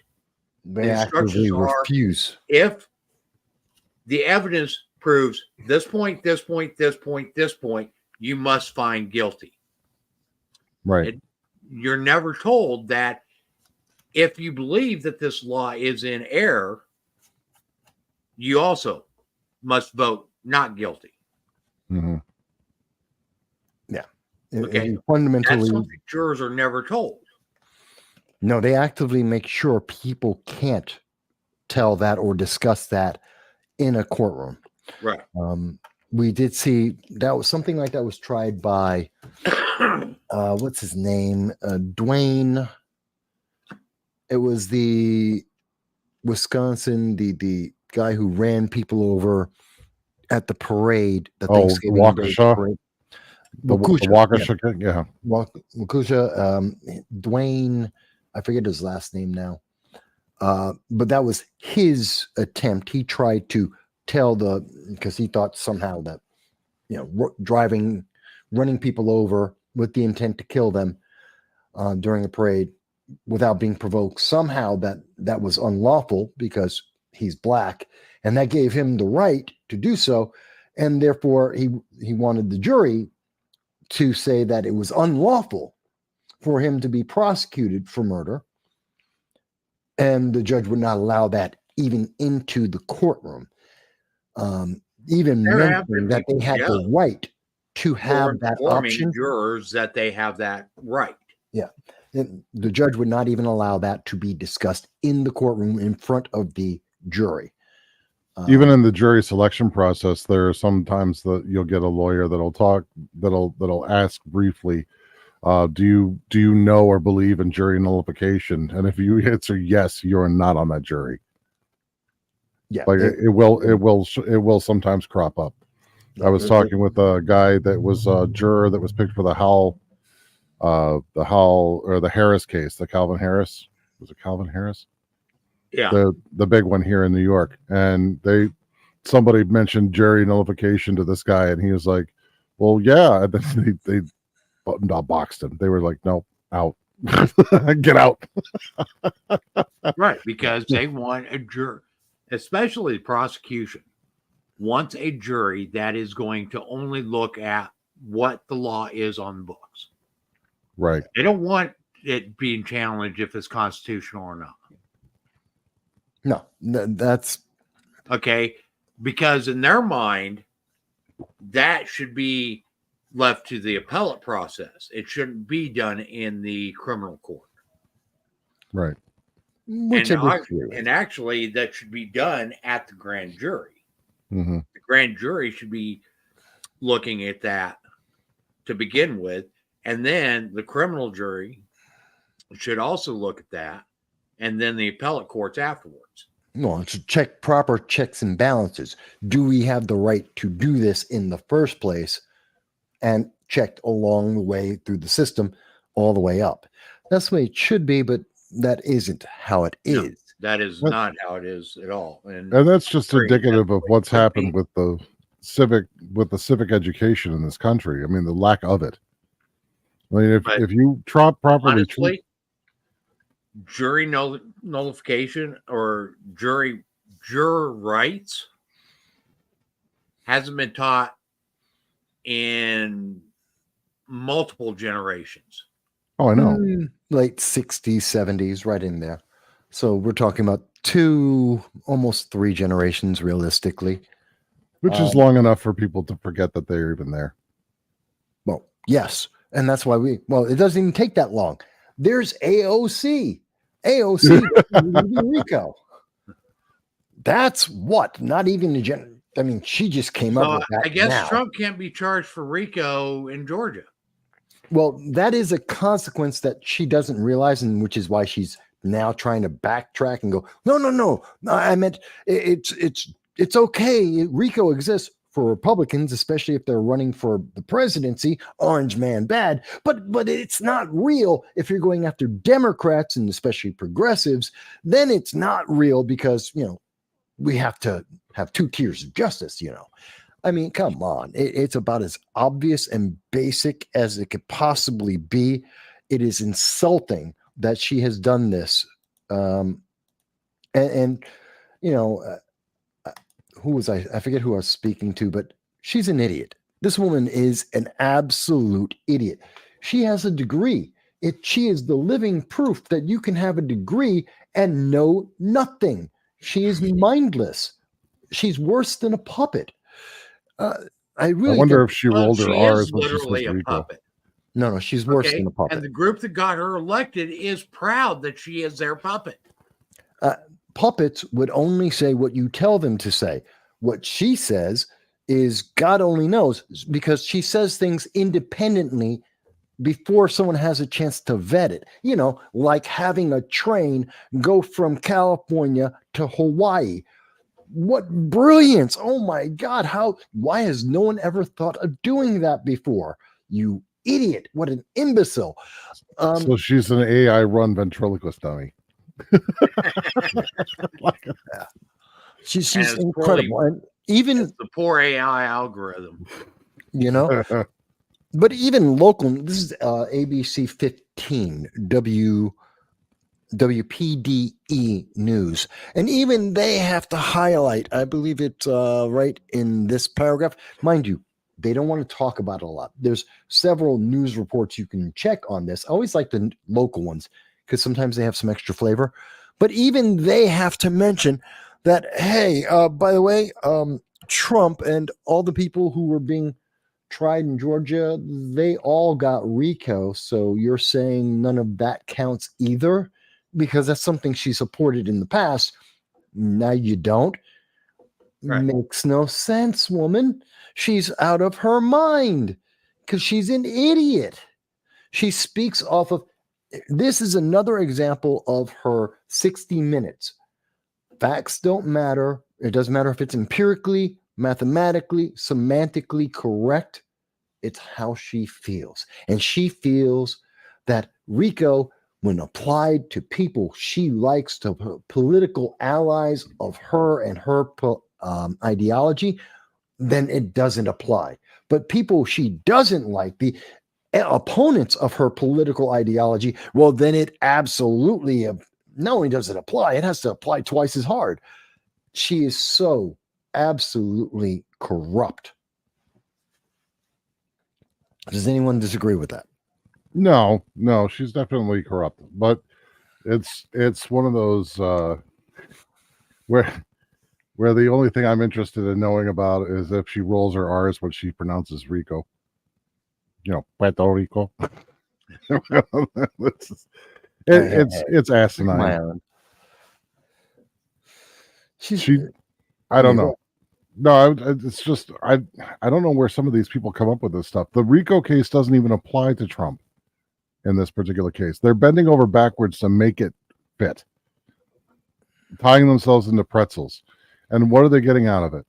All they're getting out of it is a pretext to seize property that's going to be more virulent than eminent domain and civil asset forfeiture.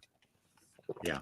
Their point, the only thing this is about is poison Republicans and President Trump and anyone who's MAGA or anyone who wants to make America great, to characterize them as the enemy, to try and demotivate them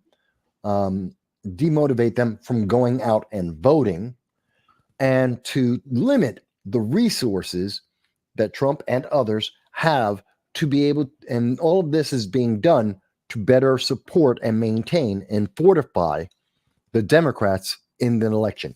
That's all this is. This is about maintaining power.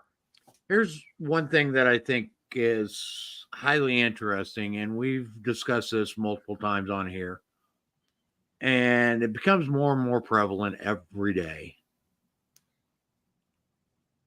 But people are still, especially people on the left side, are increasingly blind to this. They call us authoritarian, fascist, et cetera, et cetera, et cetera. Mm-hmm. But yet they're the only ones that are using the tactics that are commonly used by authoritarians and fascists. Yeah, but they don't. One, the news media doesn't report it that way. Two, and I've talked to several people. I've talked to people like in Antifa, Progressive Leaders of Tomorrow, the Working Families Party, Indivisible New York. I've talked to several of them. These are all far left organizations here in New York State. And I've talked to them several times about this, and they believe that it's okay because they're using these tactics to fight against the bad guys. And they truly believe that once all the bad guys are stopped, they won't have to use those tactics anymore. They Nazis literally said the same believe, thing. huh? The Nazis said the same thing. Everyone Mussolini said the same thing. I know all the dictators, everyone who is historically been very obviously the bad guy, they've all said that. Every villain, we all know this is basic. Every villain sees themselves as a hero every time. That's why they do what they do. They don't think they're being evil. There are very few people who run around the world and believe they're evil. You know who they are? Serial killers. And they know it. Why? Because they're crazy and they know it. With that exception, all the other bad guys are doing things because they don't think they're doing the bad thing. But the left is. They think that autonomous zones are good. Doesn't matter that every time we see an autonomous zone, we see some American citizen getting killed, sometimes as young as children, that they violate every local, state, and federal law, that they use the force, coercion to cause people in their autonomous zone to follow the law, that they're a bunch of warlords and that they have degenerated to a system that goes even beyond the Middle Ages. It's prior to the Middle Ages. They're back in almost caveman mentality. They don't like to think of it that way, but that's what it is. And this is how they think of it. They compartmentalize it and say, oh, no. We're only doing this to beat the other bad people. We know it's bad, but it's only temporary. No, it's not. It never is. But that's how they compartmentalize it. They go, well, it's only temporary, and it's only because you're so bad. No, it's because you're following an evil philosophy and you want to justify all the evil that you are doing. That's all it is. Yeah. But their leverage is they have control of the news media and social media. That includes entertainment. The movies that are getting made, TV shows that are getting made, the songs that are being sung, the news and how the news is being reported. They have the lion's share majority of that. And so for decades, they have been controlling how they change our perception of what they do. They're the good guys. They're the heroes. Look at mind you, it fails. Look at all their movies. Damsel, failed. Marvels, failed. Hell, the more we see their ideology as they think, this is their fantasy. Great example, Damsel. Damsel is a leftist wet dream, literally.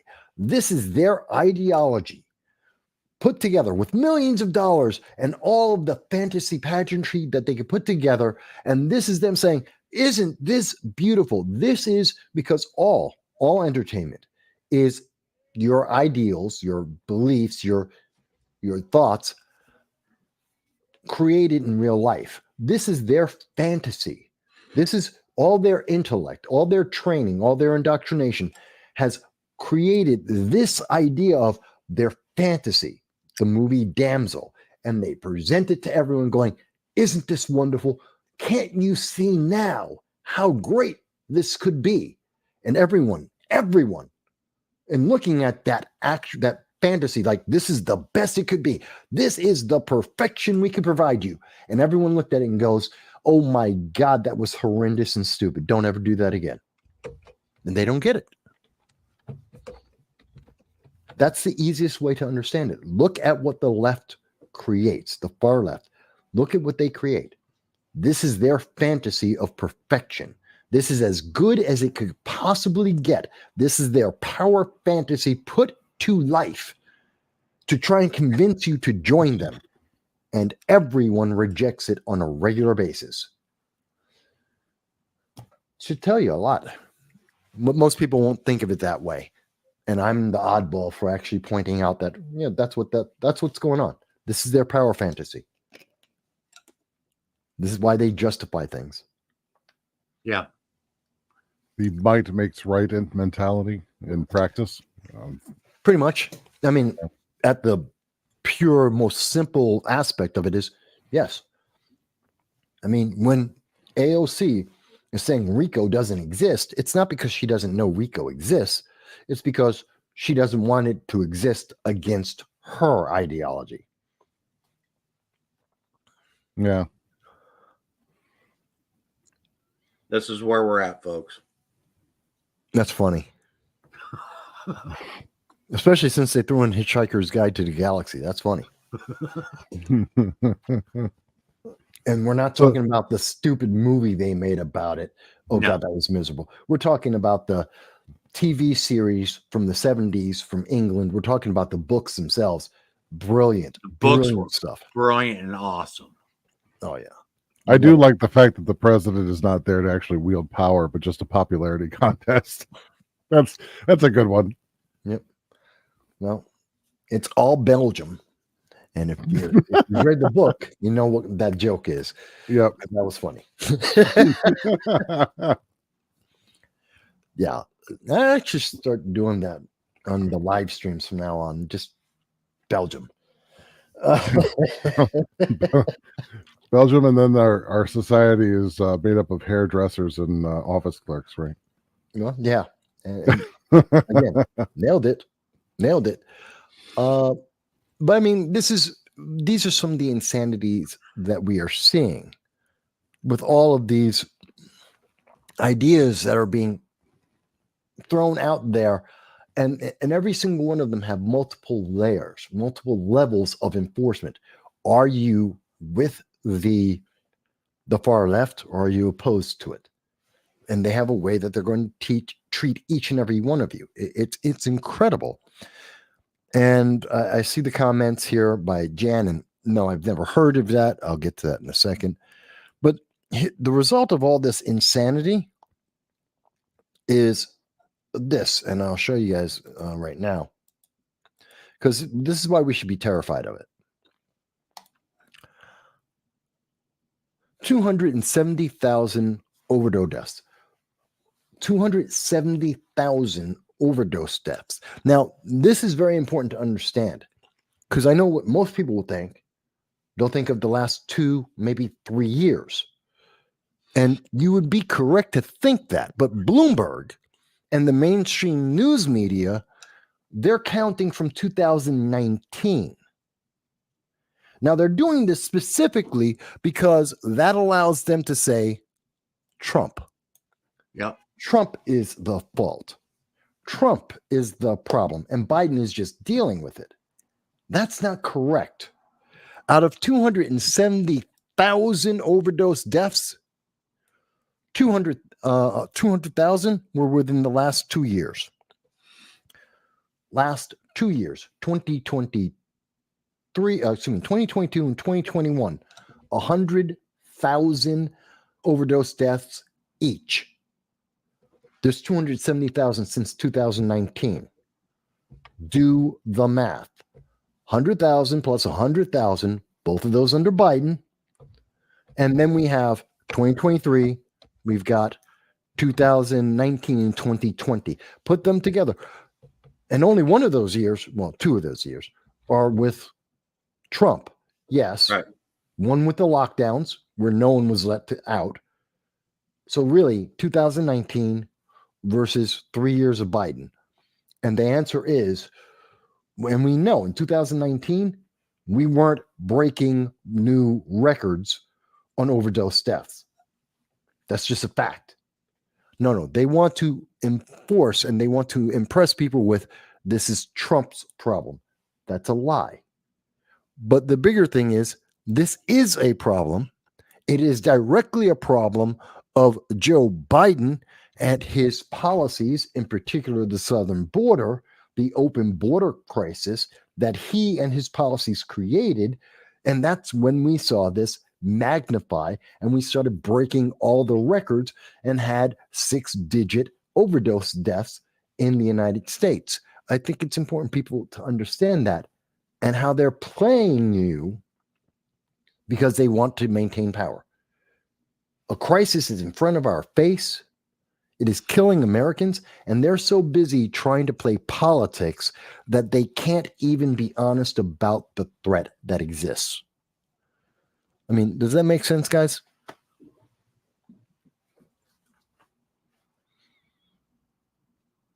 No, it doesn't. A lot of this stuff.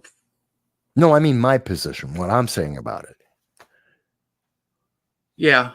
I mean, a lot of what's going on honestly does not make sense. Okay. Including what Tyson's doing right now. Oh, Yeah, that makes sense. I love this. And for you that don't know this, okay. I used to live in Iowa. In fact, I went my high school, most of my schooling was in the state of Iowa. So we'll start with this here. So Tyson Foods closing Iowa pork plant as company moves forward with a series of 2024 closures. Yeah, this is insane. Now, they also plan on closing Arkansas. They closed 2 chicken plants, announced a number of job cuts, and said 4 other plants were expected to cease operations first half of fiscal 2024. Mm-hmm. Okay. At the same time, Tyson is working with Tent for refugees. And in 2022, Tyson's Foods committed to hiring 2,500 refugees over 3 years in the United States.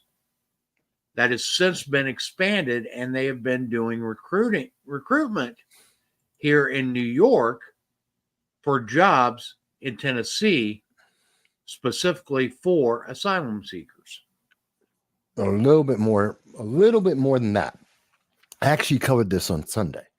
This has been ongoing for a while now. So the way people found out about this, the initial report was that Tyson, which has 120,000 employees, currently 42,000 or 1/3 of all their employees are individuals that are migrants. Keyword, migrants. They don't separate legal or illegal.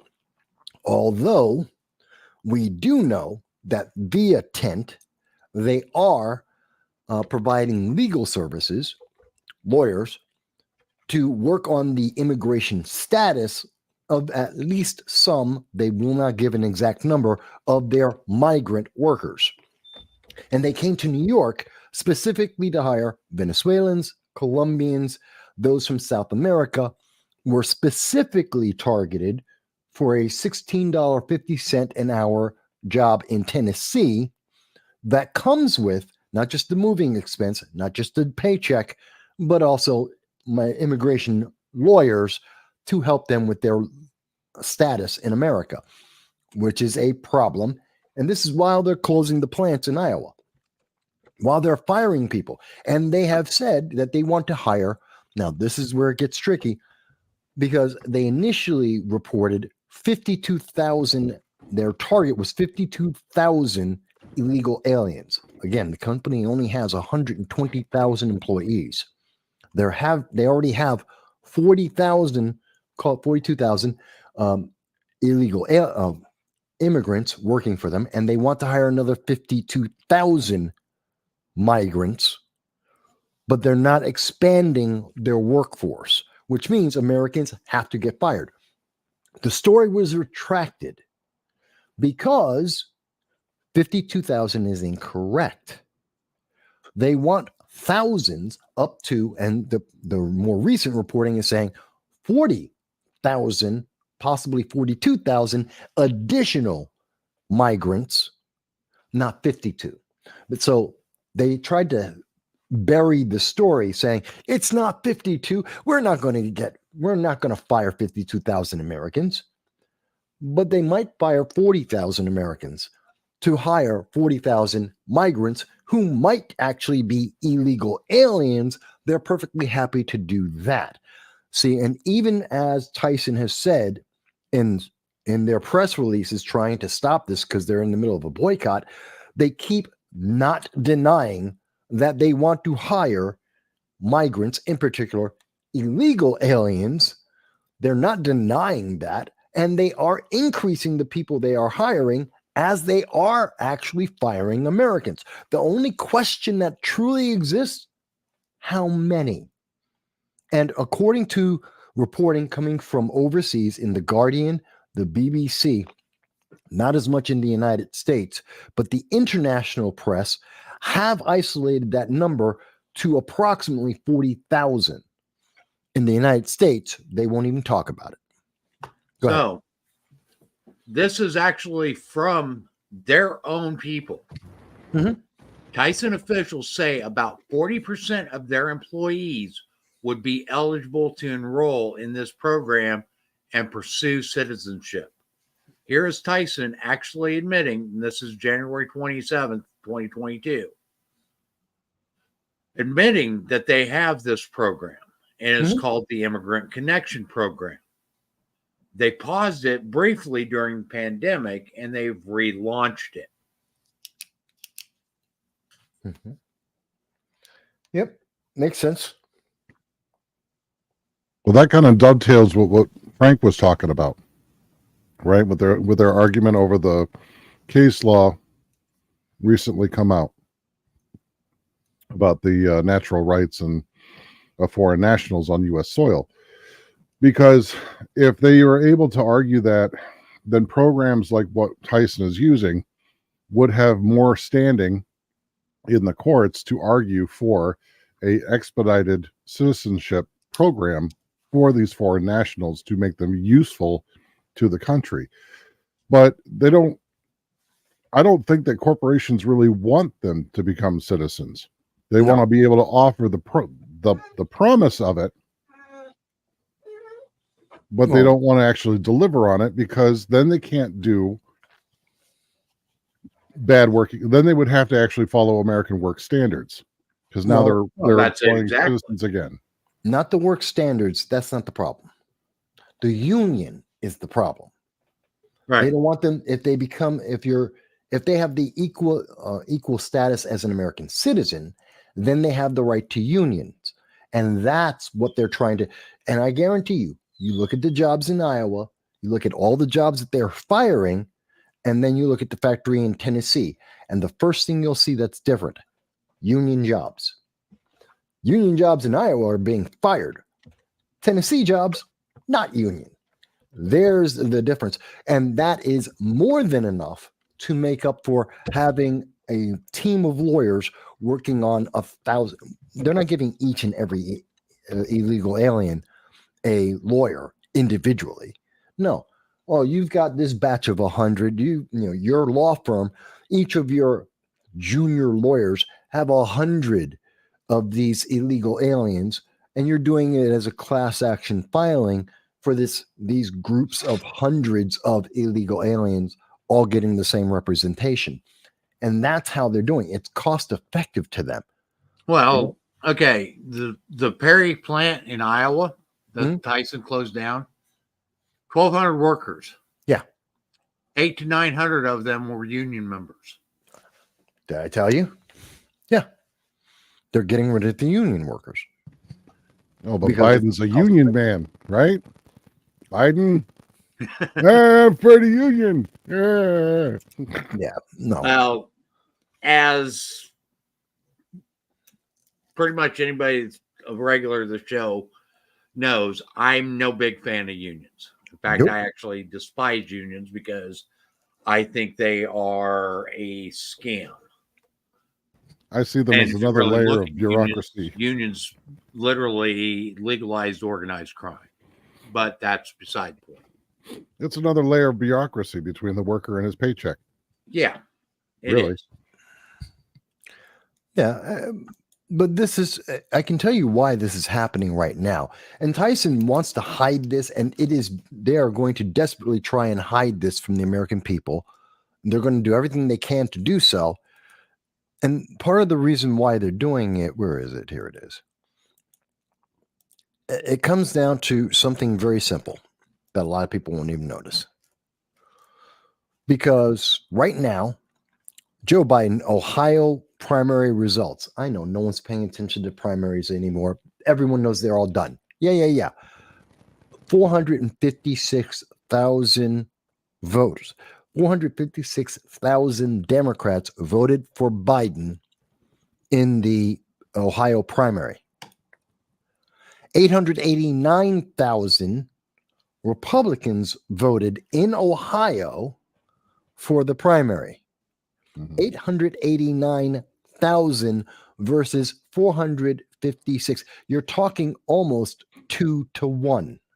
The reason why we are seeing the Democrats go through this entire process, why they're allowing and helping to get more illegal aliens into so that Tyson can hire them instead of American citizens, is because they need the votes. They need the union dollars, or quite honestly, they need the corporate dollars so that they can try and get those Democrats to show up and vote, because Democrats aren't. That's why he's losing in poll after poll for the last 9 months. That's why when you look at almost all of the, even especially in the swing states, when you look at the voting trend, you are seeing Trump win, Biden loses by a sizable number. We saw this in Michigan, and you're seeing it in Ohio. You're seeing it continuously, and they are trying to find a way to get around it. This is how they get around it. They need the money. They need Tyson to hire the illegal aliens, clean up the image of illegal aliens. Also, by the way, take off some of the pressure off of New York City, the focal point of the nation, looking at the illegal aliens break our infrastructure. Not just New York City, Illinois too. No, I know, but looking at what Tyson, we know Tyson has gone specifically to New York City, the focal point of, and I know there's, you could say Chicago and Boston and LA, absolutely, but everyone, New York City leads, and we know 150,000 illegal aliens in New York City. We know it's costing about $5 billion a year. We know it's breaking the infrastructure in New York.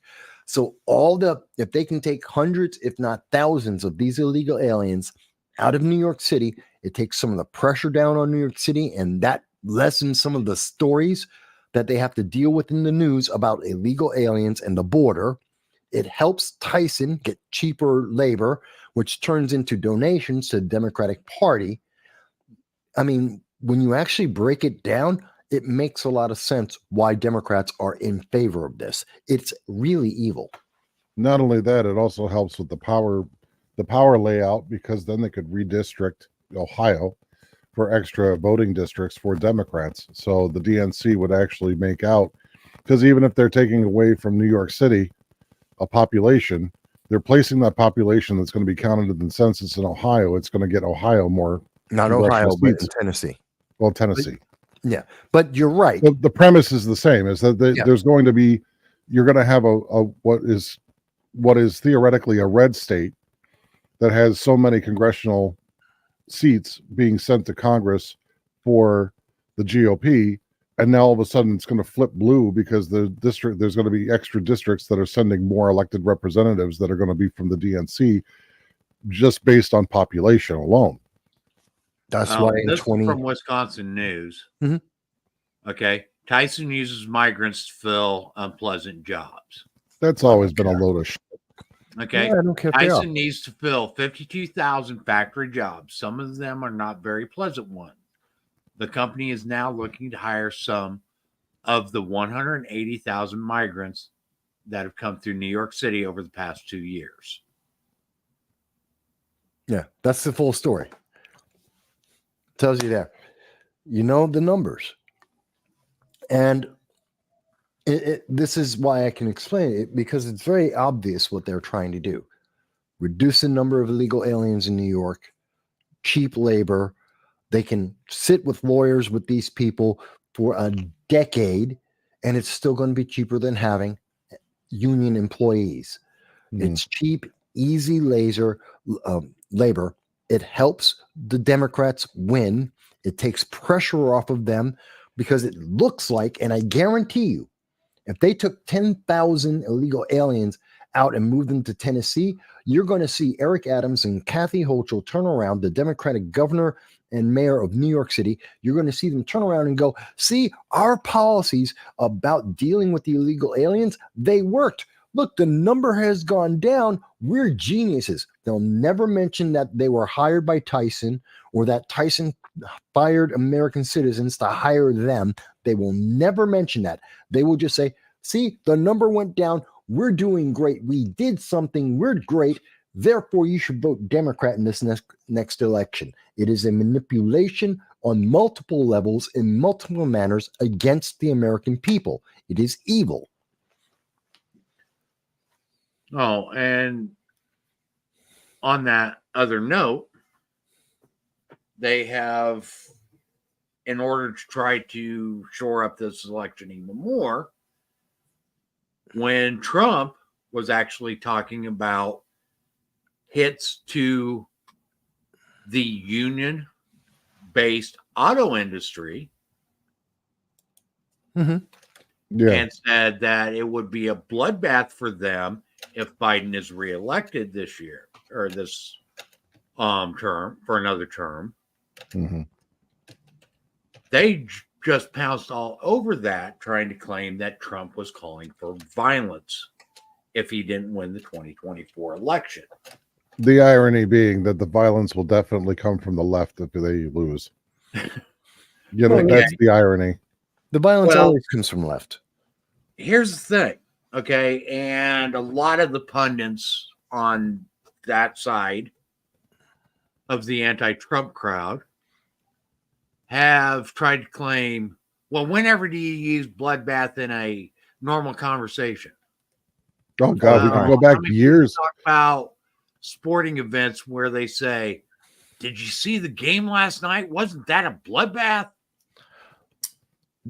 Sports, debates, responses to the media. Yeah, there's lots of times we say you can go back as soon as like 4 years ago, and you can see Democrats using the word bloodbath on a regular basis. I guarantee you don't even have to go back that far. That long ago.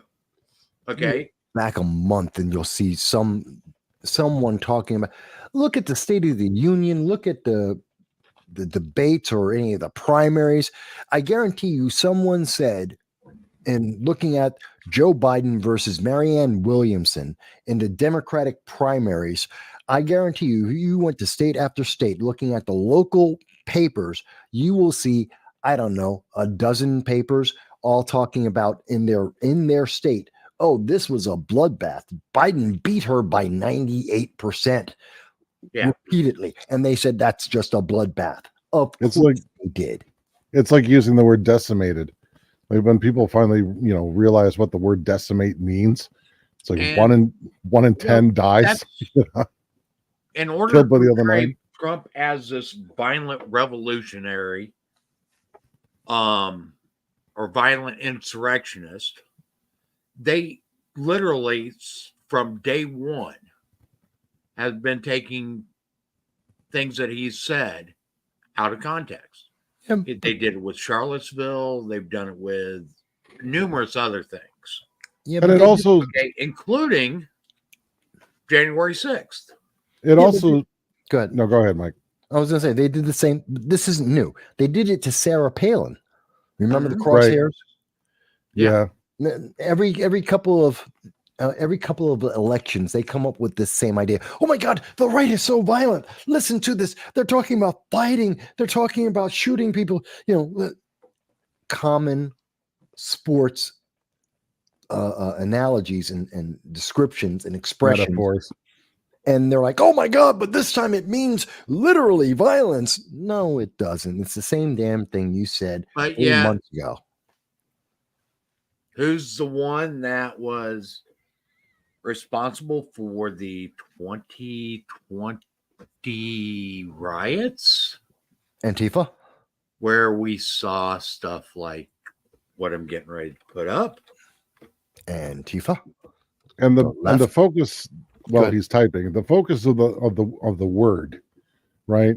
And the spin they try to put on that distracts from the actual meat of the argument, which is our auto industry would suffer because the open border would not just let illegals cross, it would also bring in really cheaply made cars, which would undercut the entirety of the auto worker union that Biden was taking photo op pictures with, not even like 2 weeks before.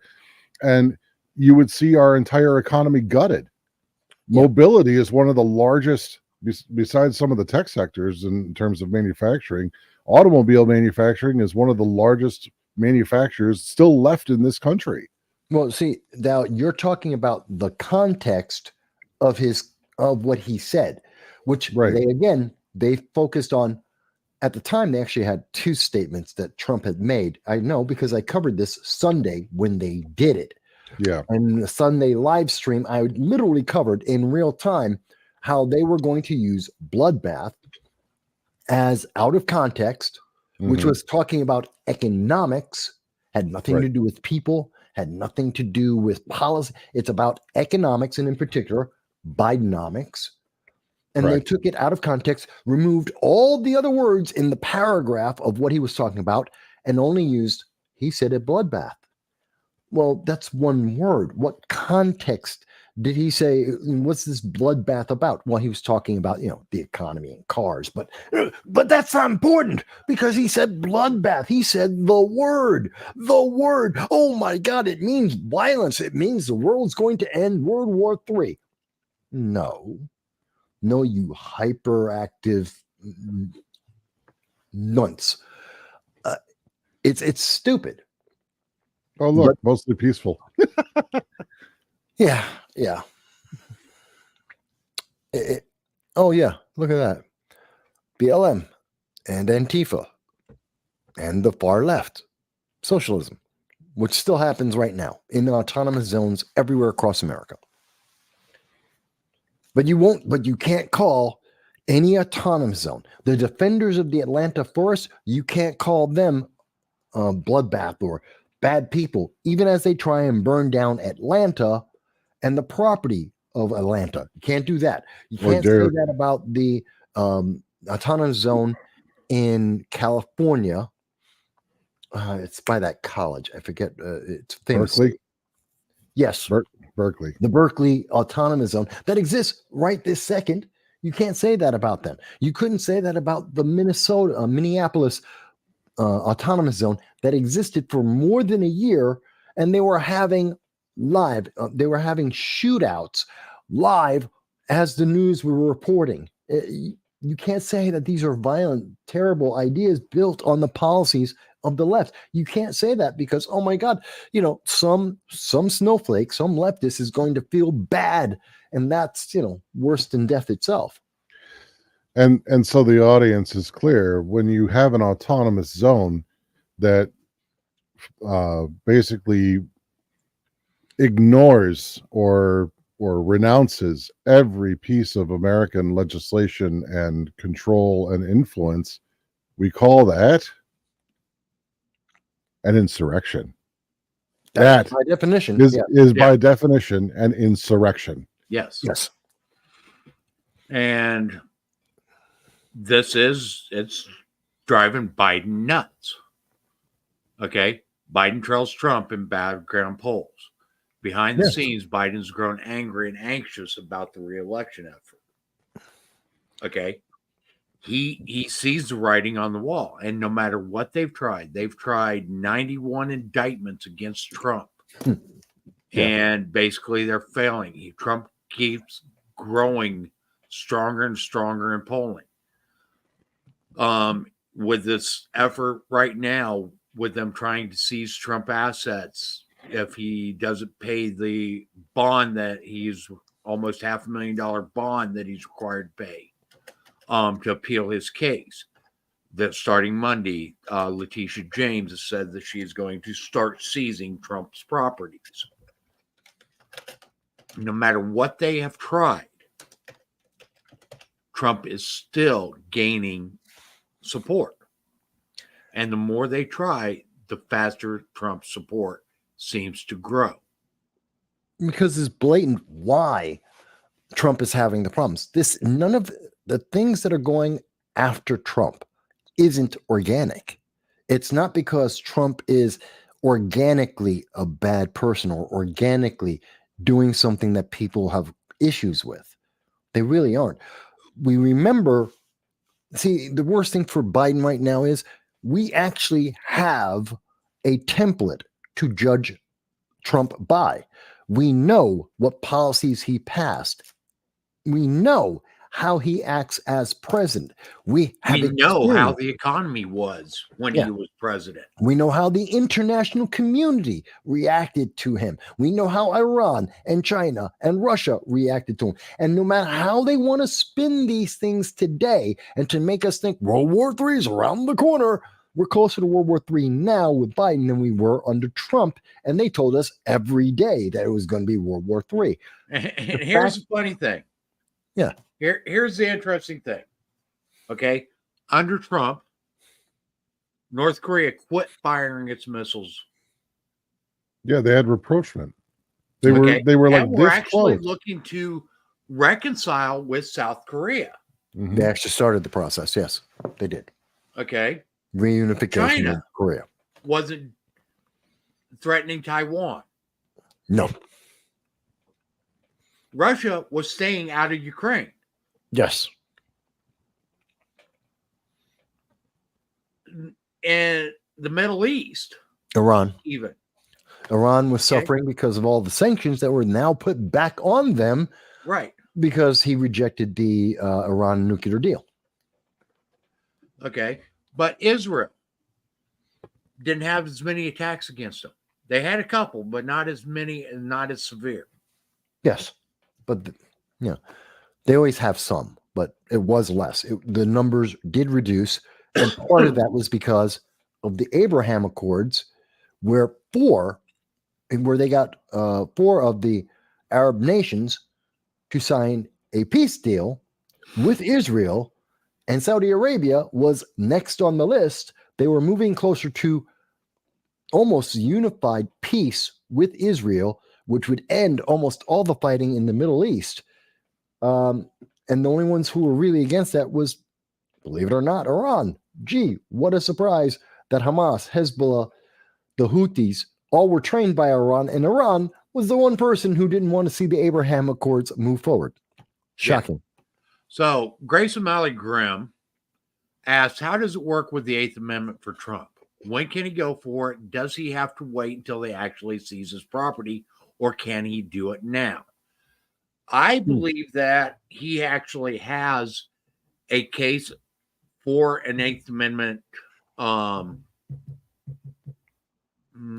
recusal of the penalty that was imposed on him, because it is excessive. Okay. If we actually look at what transpired over that case, the state's trying to claim victimhood. Without a victim. There is no victim. Without a victim. Okay. The state's actually claiming that it was the victim. And the way they're trying to say that is that if Deutsche Bank, which only deals in loans over $100 million, would not have loaned that money to Trump, it would have gave them more money that they could have loaned to other people. That is the basis of their argument. Which is specious on its face. There is no guarantee, no reason to believe that Deutsche Bank would have given or could not have given a loan equivalent to the one they gave to Trump to anyone else.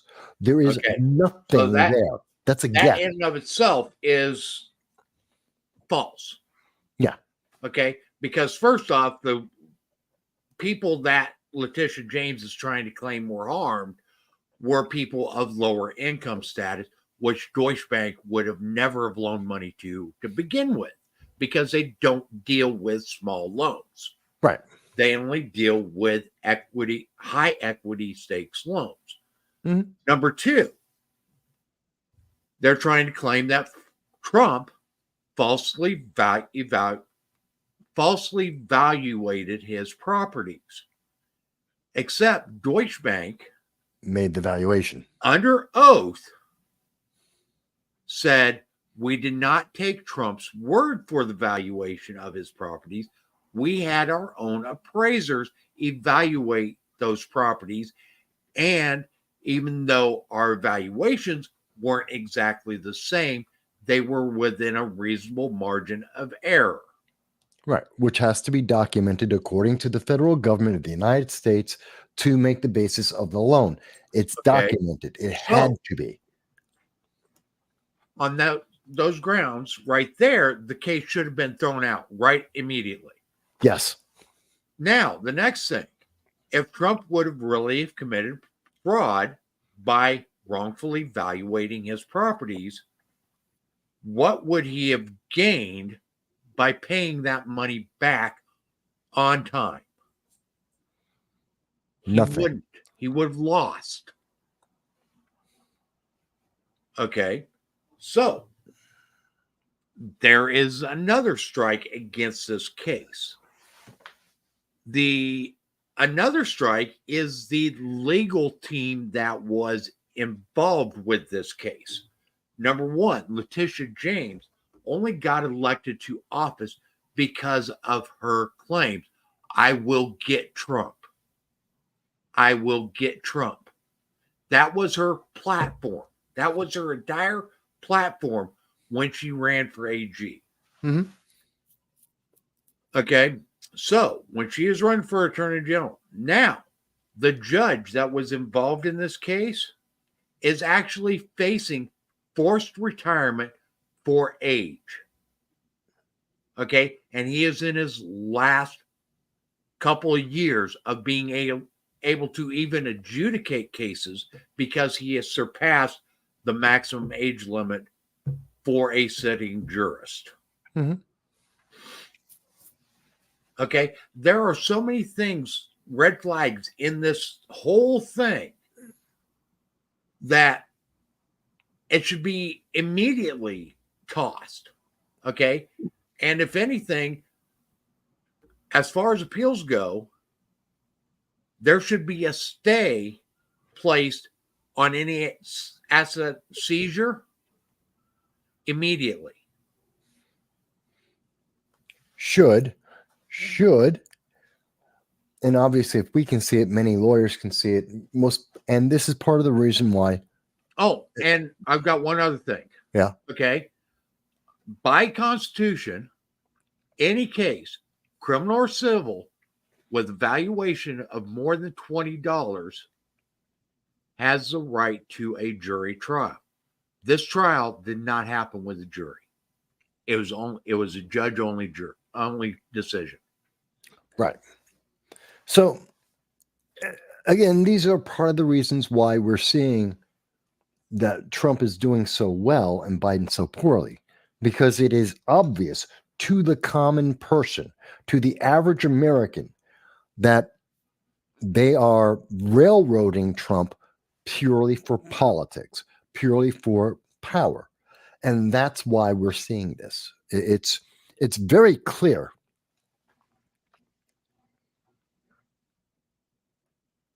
And I know that Grace is mentioning, a lot of people are saying, oh, but we know this.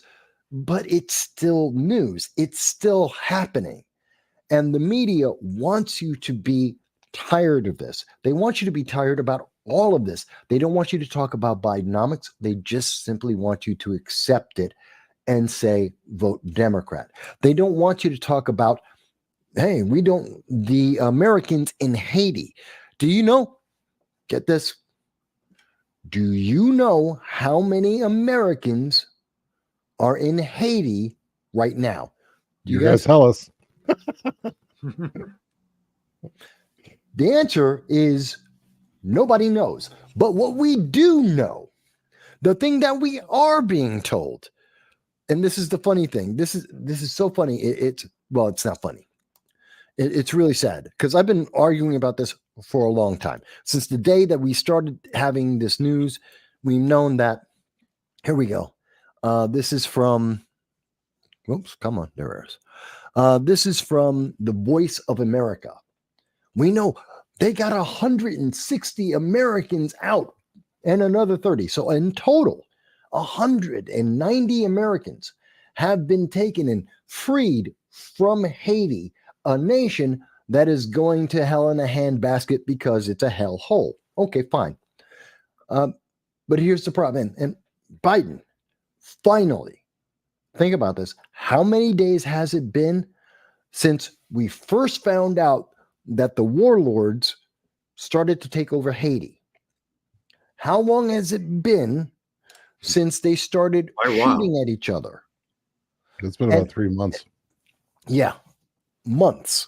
And we just now, the Biden administration, because of the backlash, because there were hundreds, if not thousands of people like me, like you guys, that were all saying, hey, where are the Americans? We know. According to the New York Times, in January of 2020, 2014. In 2014, there were 45,000 Americans living in Haiti. Now, it is possible that they all left and nobody went back except 200 people. It is possible. I doubt it. But we do know that there's 190 Americans out of thousands.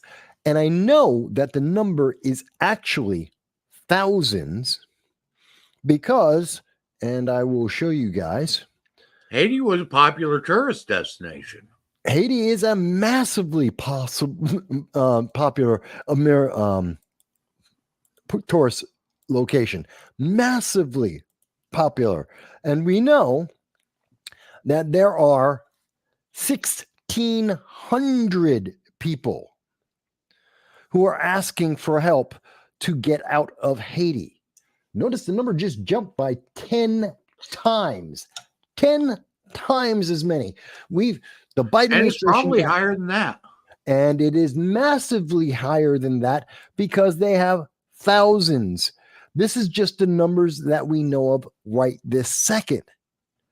But the funny thing is, the Biden State Department won't tell anyone what the number is. They have the number. They know what the number is. They will not give it to anyone. Because you got to apply for visas. Huh? They got to apply for visas. What are you talking about? Who's got to put American citizens? No. They have to apply to visas, go to Haiti, and all that stuff's transmitted to the State Department. No, you don't need a visa to go to Haiti. But they do count the planes, all of the planes going in and out, and they keep a count of all the people who do show up at the embassy. And we have a pretty good number, which is why we knew it was 45,000 in 2014. And that's why we have a general understanding that the number today is somewhere between 25 and 30,000. That's the best number, the best estimate I have seen. It is not the most reliable source, so I'm not quoting it.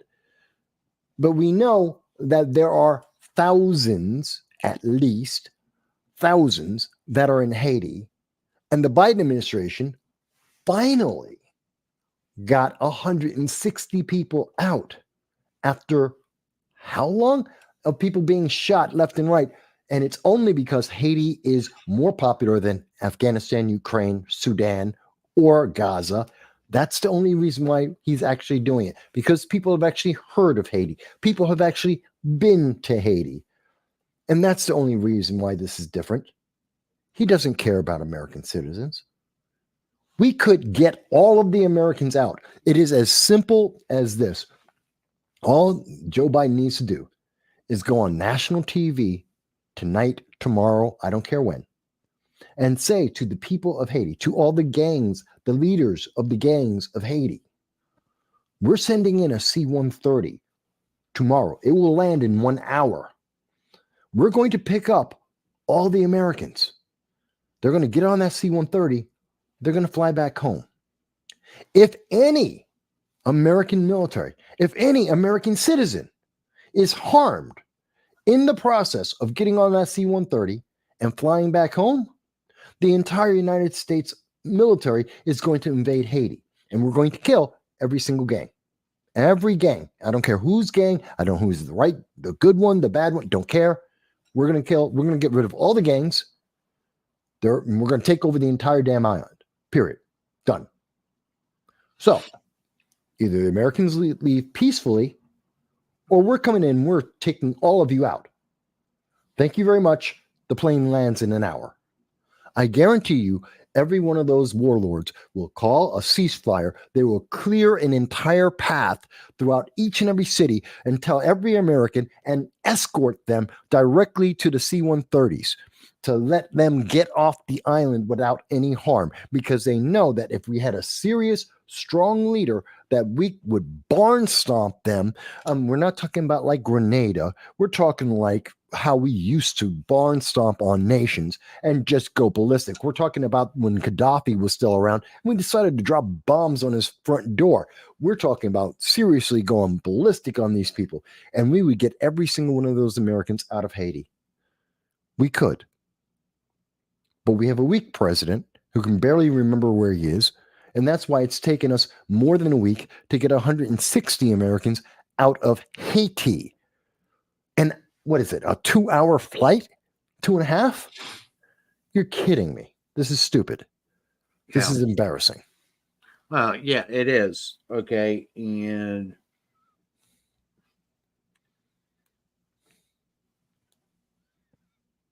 everywhere we turn, it seems like we are running away with our tail between our legs. Literally. And we are abandoning people because we are running scared. Okay. You put a battalion of Marines on Haiti, and this shit would stop. Quick. Okay. I mean, Haiti's not that damn big. You put a battalion of Marines there protecting Americans, and this shit would stop. But they won't, because of the optics. That's the biggest problem, is that our government is an optics whore. Just enough optics to that the 160 sounds good when no one will tell you what the actual number of Americans are, but not bad enough that he actually needs to put in troops. Okay. And honestly, we haven't ever seen this much abandonment of our citizens in hostile nations. Ever. Yeah, I don't even think. And even when Carter had his failed rescue attempt of the Libyan hostages, was Libya, right? No, it was Iran. No, Iran. Okay, yeah. Libya was they were bombing the Marine base. So even with that failed attempt, Carter at least tried something. And he was weak as hell, and he was laughed at because he was afraid of rabbits. I know most people weren't alive then. I was. I remember the newspapers, and they had. I remember it. Carter is afraid of rabbits, laughing at him. But go ahead, Dal. You were going to say something. I was going to say if they weren't so worried about optics, and they were just worried about doing what was right, then yeah, you would land a battalion of Marines on Haiti and you would get everybody out. Same thing as what you would do in Gaza. You would land American troops. You would get in there real quick. You wouldn't stay. You wouldn't try to regime change. You would just get in, get the Americans out, and go home. Yeah, literally like what we did in Grenada. We landed literally a battalion of Marines, got the American citizens out, and we left. It's so simple. It can be done. You need a president with balls and with a purpose and with a plan. We don't have any of that. And everyone in the world knows it. Everyone in the world knows it. None of these things would ever happen under a strong president. You don't like Trump. Okay, orange man bad, whatever you want to call it. I get it. This wouldn't happen under him. Yeah, It wouldn't happen under Bush, either Bush or Bush Jr. It wouldn't happen under a strong U.S. president. It only happens under weak people like Obama, like Biden. And you can't argue that it's a sign of the times, because the only thing that was different between then and now is the leadership, the strength of the leadership at that moment. Well, Like that's the only variable that's different. Mm-hmm. So if that's the case, similar things happening like this under Obama, but we didn't really see this happening with Clinton. No, not quite like this. No, Clinton was stronger than Obama, absolutely, and he's definitely damn sure stronger than Biden. Yeah. Okay. Well, Obama's stronger than Biden. Well, yes. I mean, even if that strength came from like illicit drone use, because Obama liked his drones. He loved them, especially against American citizens. But the essence of the argument is still the same. Where you have to have strong leadership if you're going to project any sort of power outside of the United States to protect Americans. And by protecting Americans, the offshoot of that for many foreign countries, whether they like it or not, is that they too end up being protected. Yes. Even if we go in and then go home doing nothing else, it still changes the country for the better. Because then it means that it always means that there is somebody strong enough to step in if people get out of line. And that they're paying attention. Yes. And that they're paying attention. Right. Mm-hmm. So, I mean, it's not, people might look at that and say, well, we're not the world police. Granted, we can't be everywhere. We don't want to be everywhere. But at the same time, you want to have the knowledge that we can be there when necessary. No, we want the fear. We want people to, and many countries love and fear us, and that is good. Fear is good. America, if we get too stupid, if we get too crazy, especially if Americans are involved, America doesn't know what overkill is. America has big bombs, and there is always a bigger bomb, and America will use it.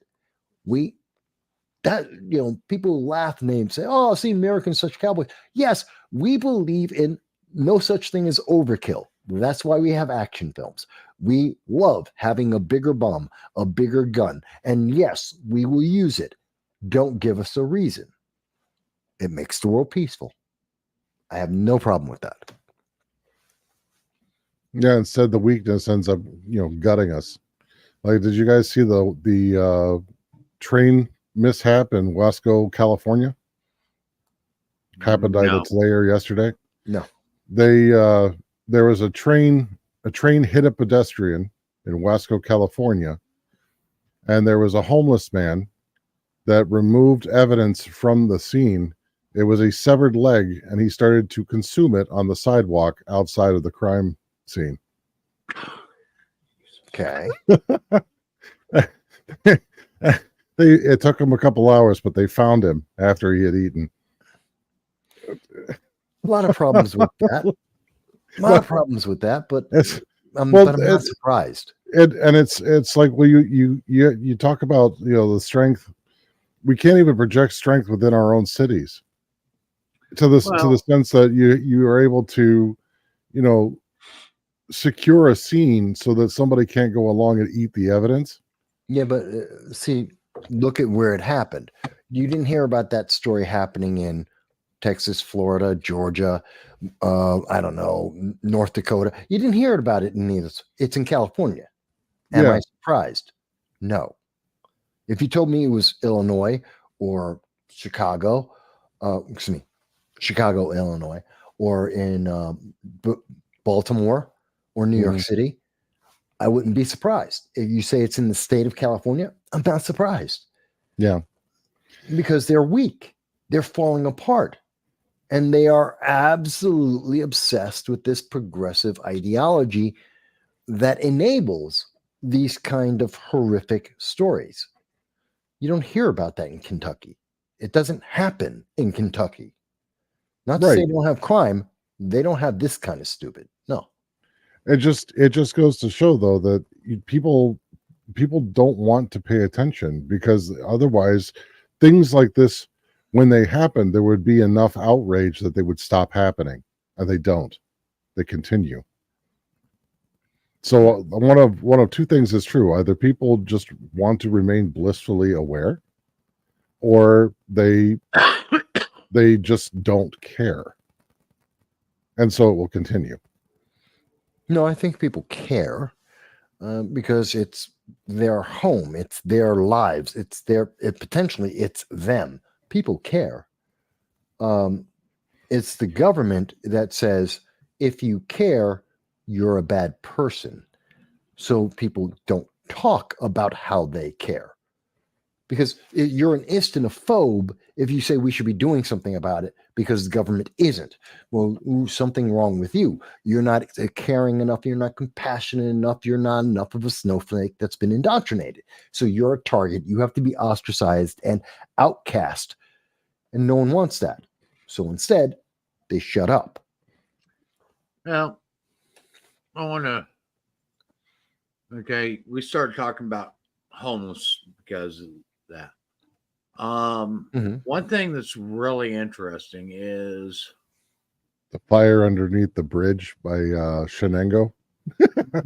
No, you didn't see that? No, yeah, there's a homeless encampment that caught fire underneath underneath one of the bridges going over the Shenango River here in New York, and it was started by a person they said had a mental breakdown, but it basically destroyed an entire homeless camp and caused damage to the tune of $9,500 to the bridge. Okay, so Axos, who's definitely not a Trump supporter. They're far left, yeah. They're a far left organization. Axios. Okay. Estimated number of people experiencing homelessness in the U.S. So, up until about 2015, 2016, homelessness was pretty much dropping. 2016, 2018, there's a slight rise. And then this is the pandemic where we see this spike. And then it leveled off until 2022 and to 2023. And we see a spike, a huge spike. Are they counting illegals in that spike? No. I don't know. No, I would imagine they don't, because that would reflect poorly on their projection, their stories about illegal aliens. They don't count them as being homeless. They only count American citizens as homeless. So, here's what we know on this. Since Biden's been in office, everything has risen in cost. Literally everything. Nothing has dropped in price. In fact, prices are still going up, even though they are claiming inflation is cooling. No, it's not. No, it's not. It's increasing. According to the government itself, the Bureau of Labor Statistics, it's increasing. It's not cooling. It's increasing. Okay. It's a fact. Housing prices and housing costs since Biden's been in office have increased tremendously. Double. Okay. Double. It used to, under the Trump administration, the average home could be afforded by someone making $50,000 a year.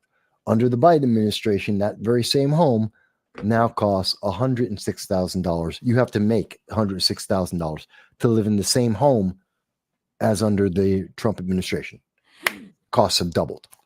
Okay. Rental prices have gone through the roof Yes. as well. And in a lot of cases, double, in some locations, triple. Yes. Okay.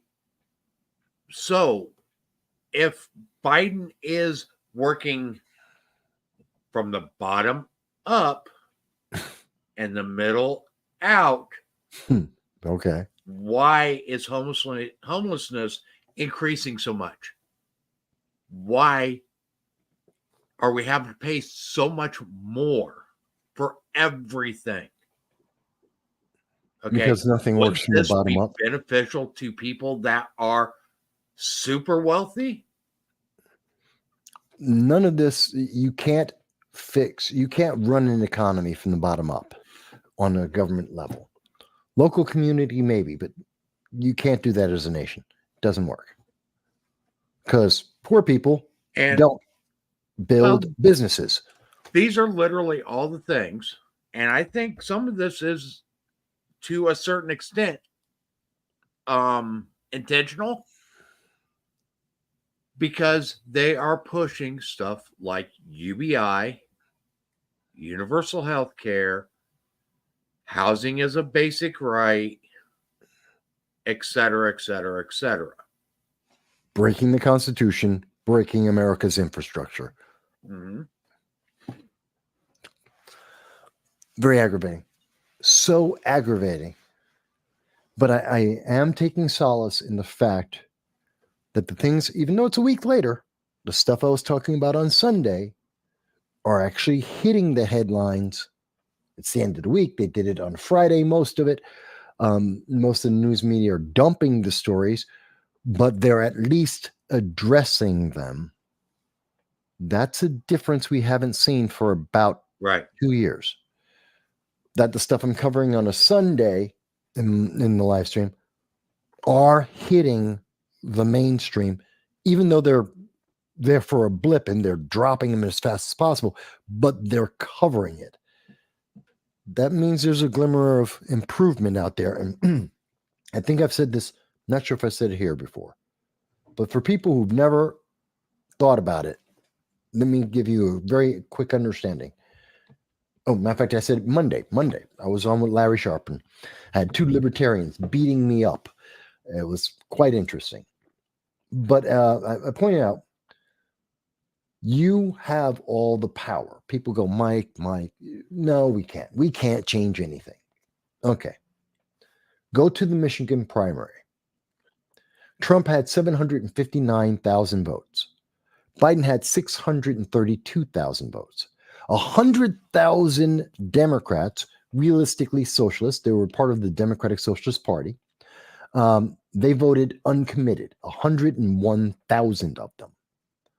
Biden needs those 100,000 votes to be competitive in Michigan, a swing state. He knows that. So to get those guys who are pissed off about they're pro-Hamas and they want more for Hamas, Joe Biden, turn around. This was on Super Tuesday. 2 days later, at the State of the Union, said, I'm going to build Hamas a port. He's going to build them a pier so that he could get 101,000 votes to be competitive in Michigan. Yeah. You have the power. 100,000 people changed the way America is dealing with Hamas, a terrorist organization, Israel, a nation, our ally, Iran, who supports Hamas, the Middle East. We have changed. 101,000 people changed international policy for the United States because Joe Biden wants the votes. You have power. They just don't want you to wield it. Right. They don't want you to realize that, yes, if you got enough of your friends and their friends off of your Facebook friends list and you all voted in the same direction, you could change the policy of America. You have the power. Well, and we do have an election coming up. So I am going to share this. Okay. Starting January 23rd, which is shortly after Biden took office, Biden's approval was at 53.1. Since then, it has literally been trending down. You know when it stopped trending? When it crossed over? Do you know when it crossed over? Stop before you even get there. I can tell you exactly what it is. It's going to be August 15th of 2021, exactly when we found out that that the Taliban were taking over Afghanistan and Americans were panicking on trying to get out of that country, and Joe Biden didn't know what to do. It was August 15th. Right around here, it says right around August 25th, 27th. Which, well, they're counting it as, I've seen different data, but okay, so they're counting it just before the September 1st retreat and abandonment of Afghanistan, when September 1st, when Joe Biden turned around and said, and I left 100 people behind. Between September 1st and September 3rd is where the crossover was, is what they're saying here. That's what they're saying.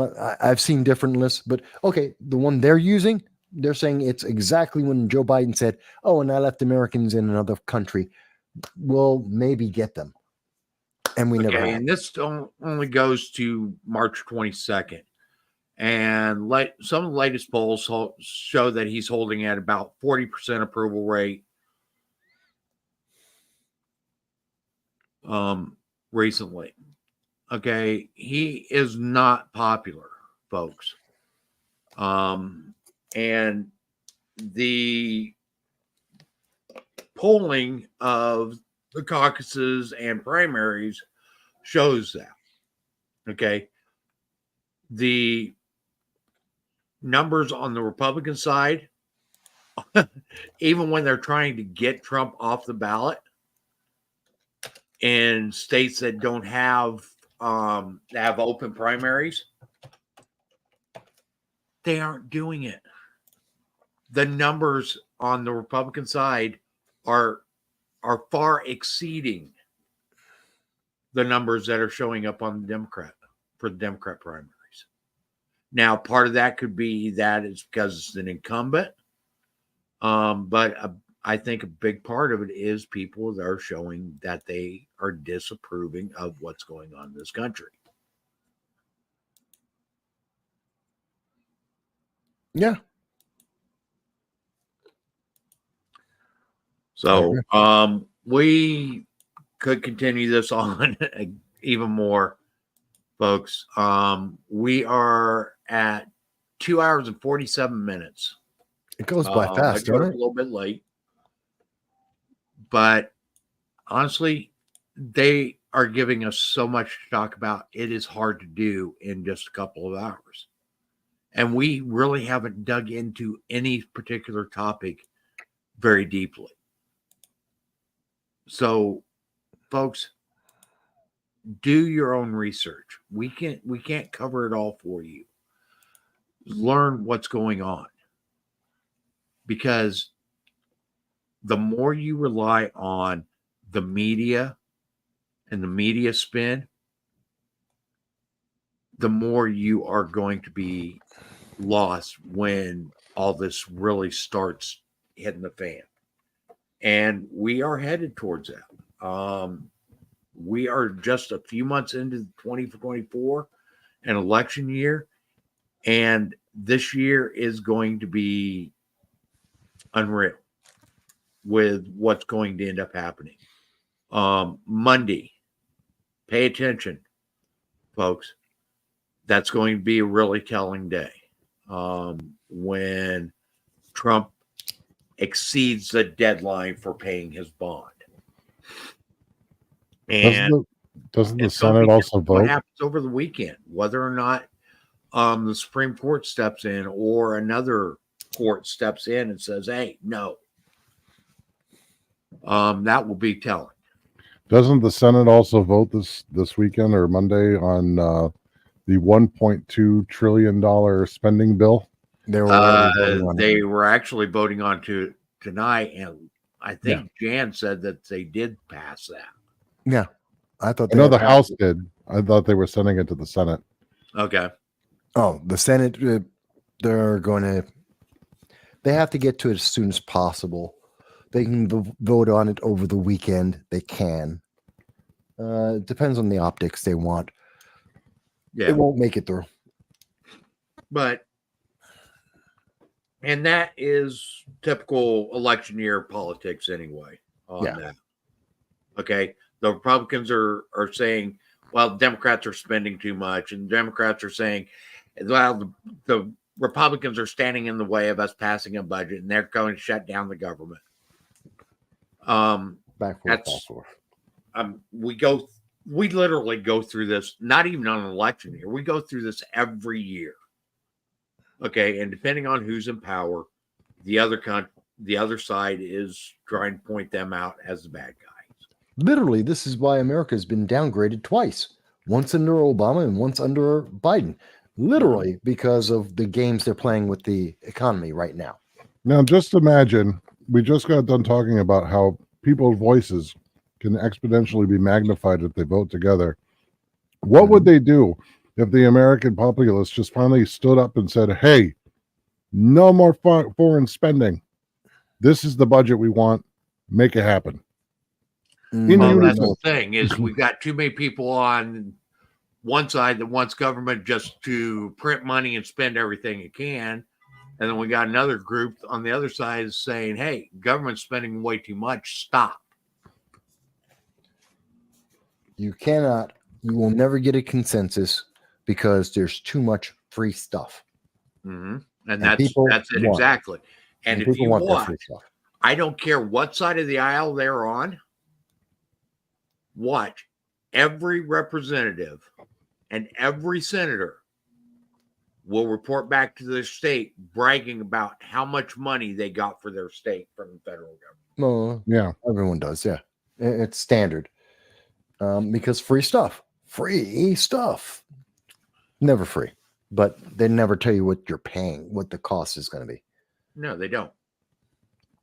Okay, so with that, folks, like I said, do your research, dig into these topics, because there is a lot more going on than what you even realize. And if you're paying attention only to the media, you're not going to get the full story. Point blank. I don't care what side you're listening to. You'll wake up one morning and your country will be on fire. That's what's going to happen. More on fire. Yeah. More on okay. 2024 is going to be a scary year, folks. I fully believe that. So pay attention. Get out there, get active, because we can't have a country of the people, by the people, and for the people if the people refuse to be involved. And right now we have too many people that are refusing to be involved. So that we are here every Friday night, 9 p.m. Eastern time. Invite your friends. Like and share. Okay? Help us get the word out. Because guess what? We are the bastion of freedom. And if we lose it, then we can't. It's not going to be easy to get it back. We've already lost so much. And we were fighting tooth and nail to get it back. But without you, we don't stand a chance. We'll see you next week, everybody. Thank you for everybody in the chat. Have a good night. Night, everyone.